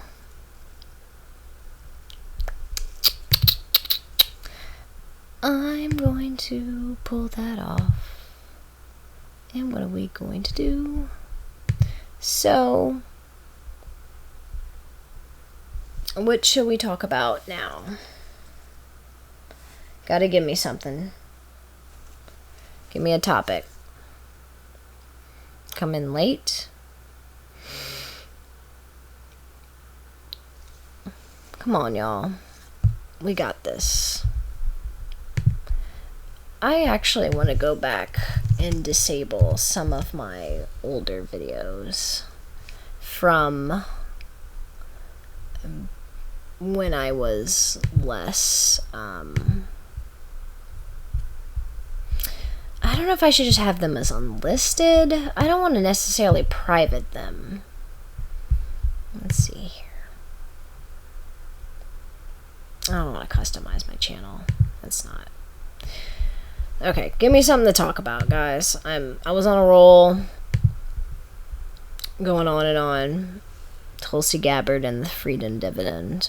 I don't really know much about Tulsi Gabbard. I know that people talk about her a lot. Apparently, she's like a pretty good leftist, but I don't. I'm trying my best not to comment on things I don't understand, you know, because to me there's nothing worse than someone going on and on about something that they have no idea what they're talking about. Or maybe not nothing worse, that's a bit of an exaggeration. But I see that a lot, you know. Without getting too personal, I have a friend of mine who I love this person dearly. They are hold on, I just saw something. But they do have a habit of talking about stuff that they don't understand. Like, I remember an example of this behavior a few years ago. Yeah, this was a while back because this is before Trump was president. I remember she said specifically, she was like, you know, what I really like about Bernie Sanders, and I was like, what's that, you know, out of curiosity. It's like, I like how Bernie Sanders is like kind of in the middle, where Hillary is all the way to the left.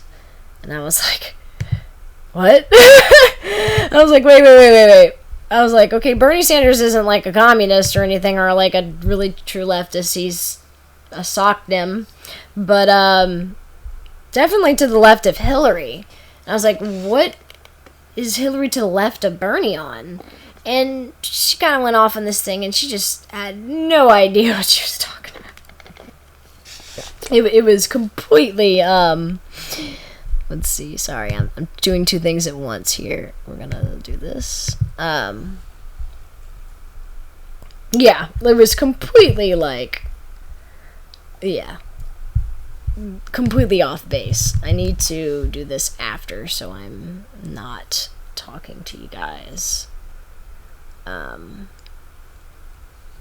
Here we go. Come on.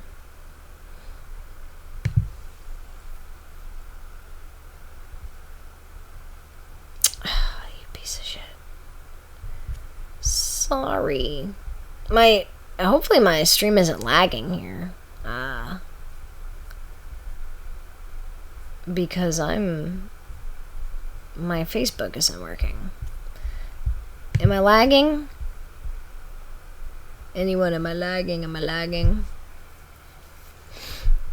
It seems fine. I don't know, I guess my Facebook is just acting up then. Facebook is acting up.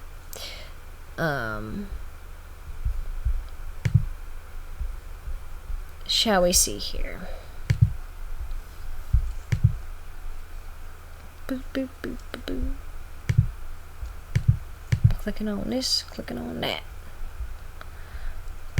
I am checking on this kind of stuff. I am going to lose you guys here if I keep doing what I'm doing. Alright. Hey, Meds. Good to see you streaming. You look and sound well. Thank you. I feel like I don't sound well, though. My voice is kind of going out. It's probably because I've been rambling for over an hour at this point. So, give me another topic. I don't know what else to talk about. You said Tulsi Gabbard, but I don't know anything about her, besides that she's running for president. To be honest, I'm completely not familiar with a lot of the candidates. I couldn't even name half of them, but I don't think most people could either. Obviously, you got your Biden, you got your Kamala Harris, you got your Bernie, Tulsi Gabbard, Yang. I know that because Yang. Delaney, because I know people kept talking about him because he was kind of doing the centrist thing during the debates. Something Ryan, right? I know he was the one that... Was that the one that Bernie was like, I wrote the damn bill? Like, was that... I think he was that guy. There's the Crystal Lady. That's like what Hillary... Not Hillary, Hillary, wow. Oprah's personal trainer or whatever. I don't know. Excuse me. Gig, whatever the guy. I can never pronounce his name. There's probably some more obvious ones I'm not thinking of. Oh, obviously Elizabeth Warren. I don't know. Do you have any projects in the works for this channel over the next few months? Unfortunately, I'm working on one video. I think I mentioned earlier about my not my open relationships, about open relationships in general, and how I don't necessarily judge people in open relationships, but why I would personally never have one. I have that. I'm going to be collaborating with another YouTuber /ers in the future. That's not set in stone. I didn't sign any contracts or anything like that, but hopefully that will follow through. It's based off of a game, so it would be not on my channel, it would be on theirs because they obviously have a lot more viewers than me. I don't want to say anything else because they haven't stated anything about it, so I'm not going to. And once again, it's not 100% set in stone. I just had a meeting with one of the people from the YouTube channel, and they said I was in, so we'll see about that. Hopefully that will be announced probably within the next month or so. But once again, I don't want to speak too soon, because though the person didn't tell me to be quiet about it, they didn't tell me to go around and announce it either. So I should have asked. That was one thing I didn't think to ask. But whatever. I'll just not say it. I'll just keep quiet until some sort of statement is made. My big thing about open relationships is you can still cheat on your significant other. Yeah, because there's rules with that, like there's rules of anything else. You know, but there are rules, I mean, just like a closed relationship, because I mean, certain people in close relationships, I mean, people have different rules for what's cheating and what's not cheating. There are some people where they'll talk about something as it's cheating, and I'll just like raise my eyebrow. I'm like, that is not cheating. And then there are other people that are okay with certain things that I would never be okay with. I remember, it was someone in my personal life. I don't remember. It wasn't someone I was super close with, but they were having an issue with their significant other. I think it was a guy, and well, the boyfriend, the person I was talking to was a chick, and she was talking about they're having some trouble, and he was talking with this other chick and flirting with this other chick and apparently sexting with this other chick. But when I said that, I was like, well, are you gonna break up with him for cheating on you? She was like, well, it's not technically cheating because they didn't have sex. And I was like, all right, you know, your relationship, your rules. I'm not going to argue with you, you know. If you think that sending nudes to another person and flirting and talking about having sex with them is not cheating because they didn't physically touch, okay, whatever. I'm not gonna. That's your relationship. But on the opposite end of the spectrum, some people have a problem with their significant others, like even socializing with the gender that they're attracted to. Where, like, you see some of these memes on Facebook and stuff like that, where people are like, you know, you better not be talking to my man, you know, you better not be in his DMs. It's like, so I'm not allowed to, like, ask for directions to someone because they're male, or, you know, or people who get mad at their significant other for looking at porn. I don't care about that. The only thing I could say is, like, along with anything else, everything's okay in moderation, and if someone has like a porn addiction or something, it's probably not healthy. They should maybe get some therapy or something, or whatever it is. Go to porn rehab. I don't know what you do about that. But, open relationships are sad when one partner is getting laid while the other one has limited options. Yeah. If the person who's not having the sex is secure and they don't they don't get jealous, they don't take an issue with that, then maybe it's not sad. I think that some people in open relationships, and I touched down on this on the video, kind of think they're above other people because they've like transcended jealousy and they are like above that. Because jealousy in a sense really is, for the most part, not always, based on insecurity. Like, to the point where if you are jealous and you have a reason to be jealous because that other person is doing something they shouldn't do, then you either need to go to therapy or have an argument or break up. But, like, I would think a lot of jealousy, like it is, like I said, is based in insecurity. Or they're projecting or something. I dated this guy for a few years, who was super jealous. And, like, anytime a guy would DM me, he's like, what y'all talking about? What y'all talking about? What are they saying? What are they saying? And one specific issue is, I know that he took an issue with me going to the tattoo artist that I went to because once upon a time, a long time ago, we had a little encounter that was very brief that happened when I was in like high school, and it was nothing. It really was like nothing. This is over 10 years ago. And I told my boyfriend at the time about this before I went to go get a tattoo. And God, my voice really is going out. And his natural reaction is, well, then go to another tattoo artist. Why are you going to go to a tattoo artist knowing that this happened so many years ago? And I was like, because he's a good tattoo artist and I like his work. And if I'm going to have drawings on my body for the rest of my life, I want it to be quality. I'm not just going to go to anyone because you have a problem with something that happened over 10 years ago. That's absurd to me. And it's funny because we broke up, obviously.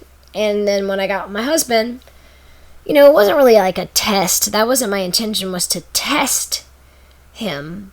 But I went back for another tattoo and I told the same story. And when I told it to my husband, God, I guess I'm going to have to stop soon. This voice is going out. When I told this to my husband, his reaction was just like, oh, okay.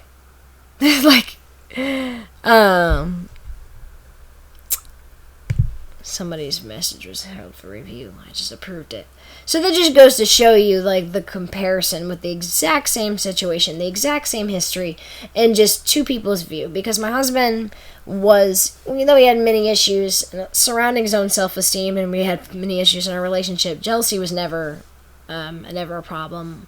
We were together for 6.5 years, and besides him being, like, drunk, saying a few things out of anger, we never once had problems with jealousy or cheating or anything like that. And if we did, it was on his side, and it completely didn't set off anything on my radar. I completely missed it. So, but like I said, it doesn't matter now. He's gone, so that's fine. I've had to reintroduce myself into the dating market, and I understand that jealousy may be more prominent now that I'm with someone that's not my husband, who was lax about it. And that was one thing that concerned me, because I don't remember how I'd react to accusations or, like, hyper vigilance, I guess. Yeah. So that was something I had to question, along with so many other things. So many other things. Let's see what you have to say. We already read that. You have to be very firm in your boundaries as well. If you agreed to a monogamous relationship, then it will stay monogamous outside of the occasional threesome. With me, for example, if my significant other yells at me in public, I'm leaving their ass there and tell them to delete my number. Okay, so my headphones work now, so good, but I totally missed your answer. Oh boy, no telling. You can blame Instagram and reality shows for the current market. Dating market, or just like attitudes about society in general. Because I can totally see where this rise in depression is coming from with, like, especially, seems like Instagram is a big offender.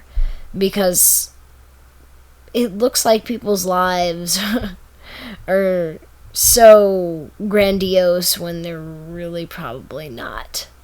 And I hate the idea that influencers exist merely because they're rich. Like, they don't actually do anything. They don't make music. They don't make movies. They're not actors. Like, a perfect example of that would be a video that Hassan Piker was watching about, they call them fail sons, apparently, when, like, a super rich guy, self-made millionaire, has a son that's just kind of like a screw-off. I guess they could be a daughter, too, but I guess it's just prominently a son. And they have this one guy, just a little typical blonde, skinny dude. And he, it was something about, like, life of a billionaire son. And all it is just, like, music, and then just the dude partying. And there's, like, hot chicks around him. And he's, like, getting in planes. And, like, he really, like, we're watching him just because his dad has money. He doesn't do anything. Excuse me. Like, he literally just pisses away inherited money. And people watch him because of that. I guess they live vicariously through him. I don't really know. Seeing stuff like that makes me just depressed. Because, like, I just get up and go to work and I come home and I don't take any random plane flights to France and attend crazy parties and drive around an awesome sports car with the windows down and the air blowing across my face, and I'm just, like, living to some, like, cool modern track that's, like, that kind of, like, pop, avant-garde, poppy sound, whatever's popular now. I don't really know.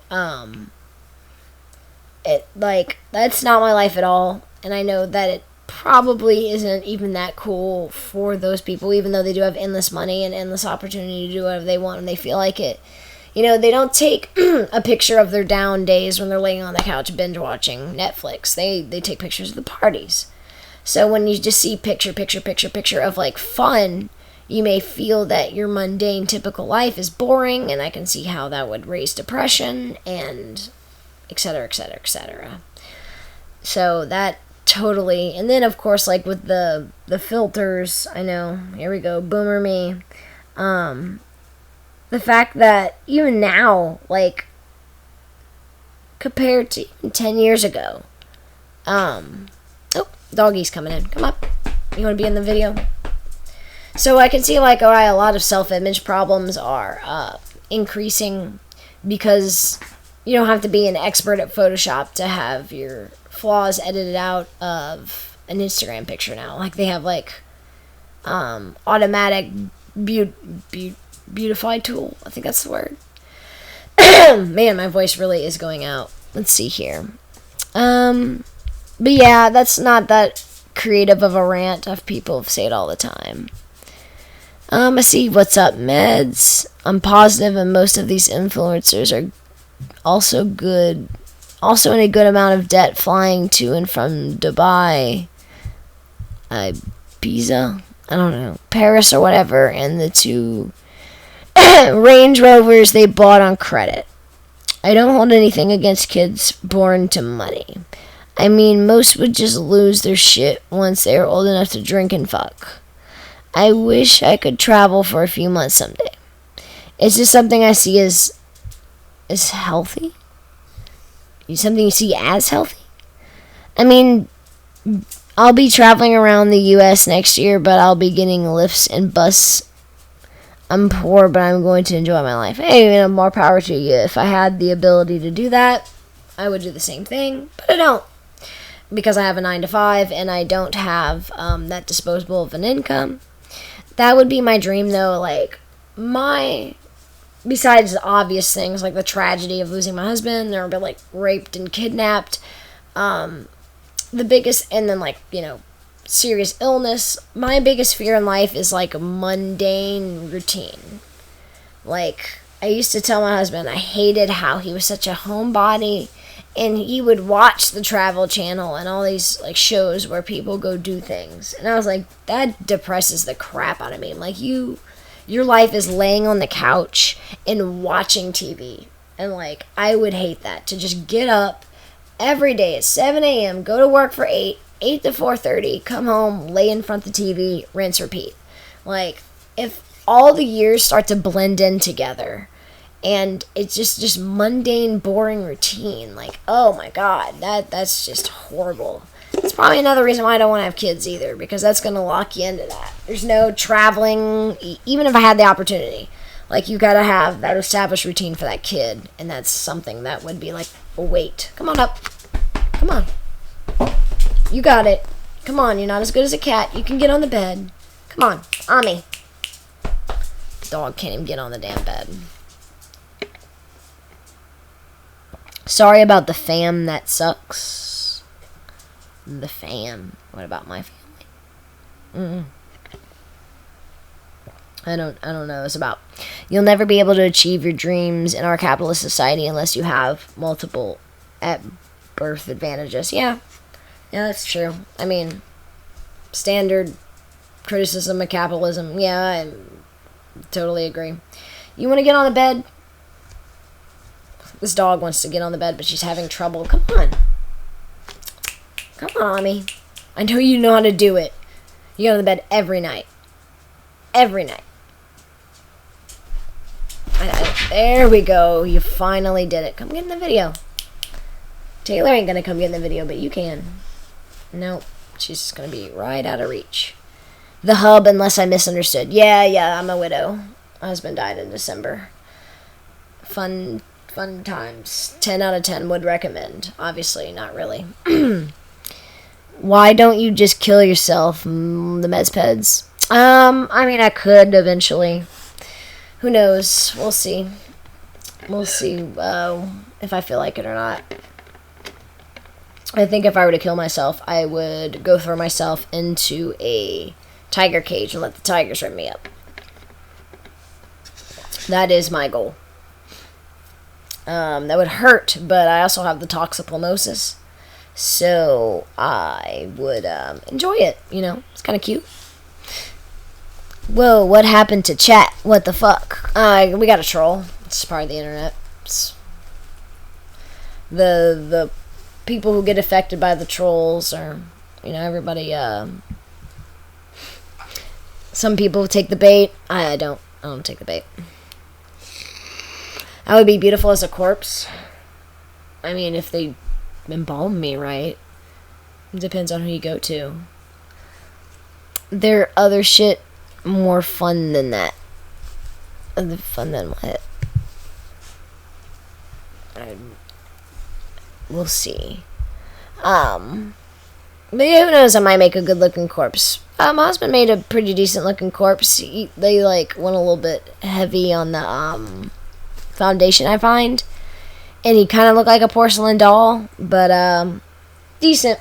I personally didn't want him to be embalmed. I would have preferred like a just cremated. But I don't know. I just felt when I was put on the spot and his parents were right there. You just gotta chew on yourself. You can leave. I don't know. I felt like they lost a son, and they would have this like traditional Catholic funeral, like whatever. He's dead. He's not anything. So I don't think it matters.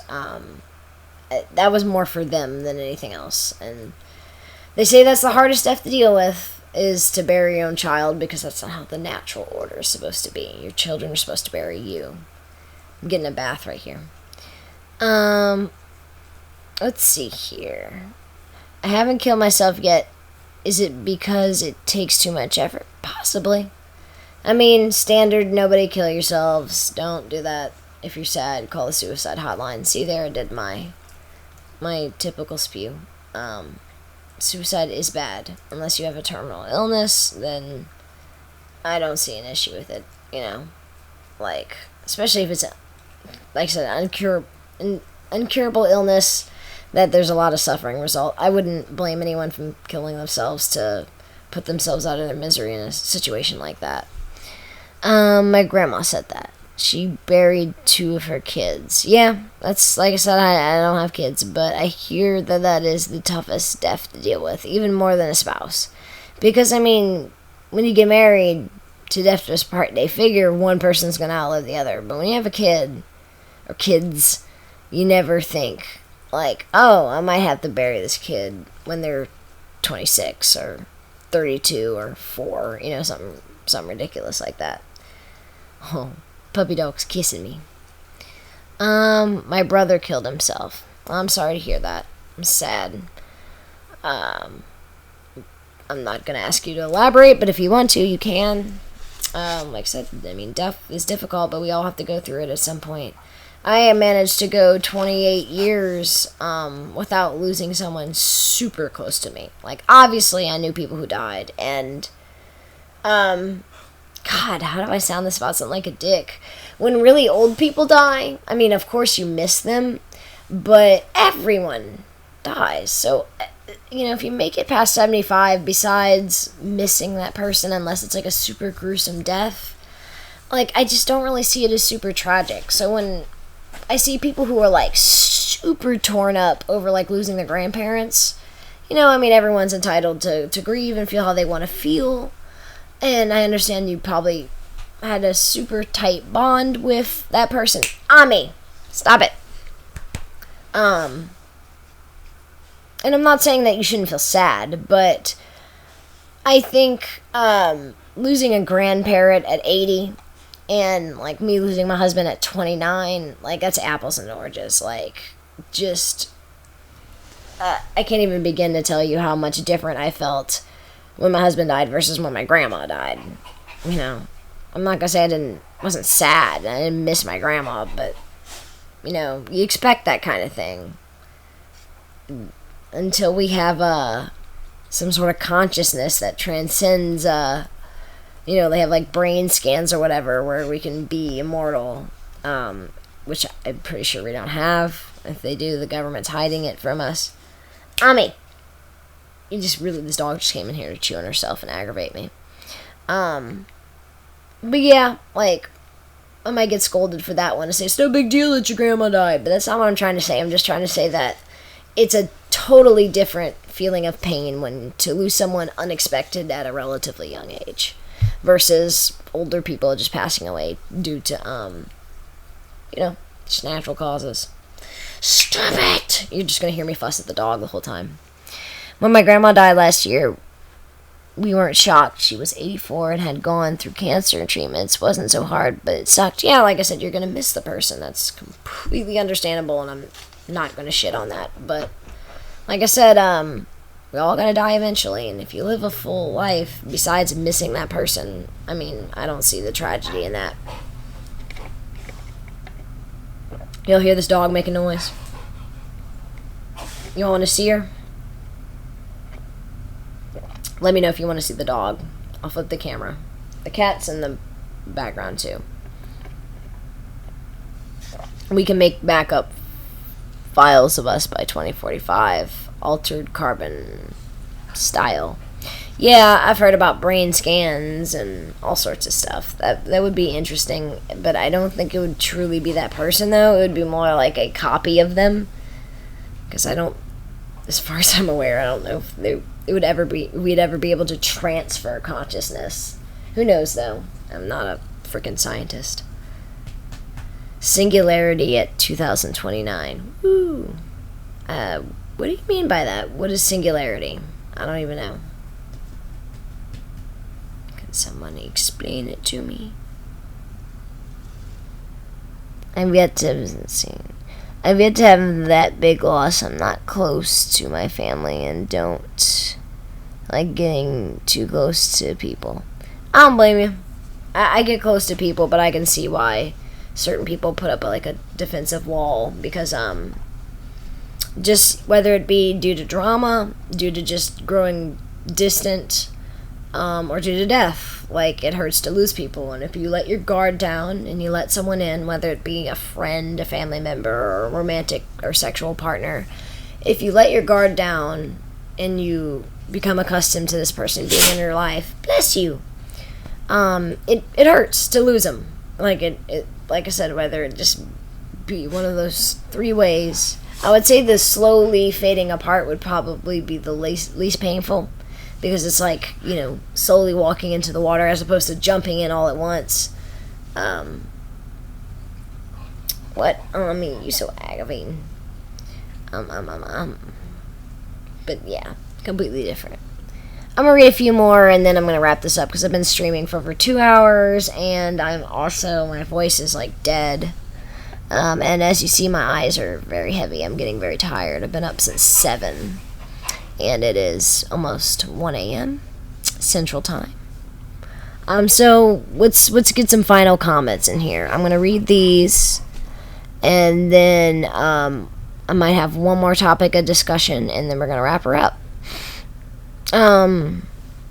Singularities, when tech getting so advanced, we fuse it with and we evolve to our next stage of evolution, or so sci-fi tells us. Okay, that's cool. I've probably heard of that before. I mean, I can almost guarantee that I have heard that before.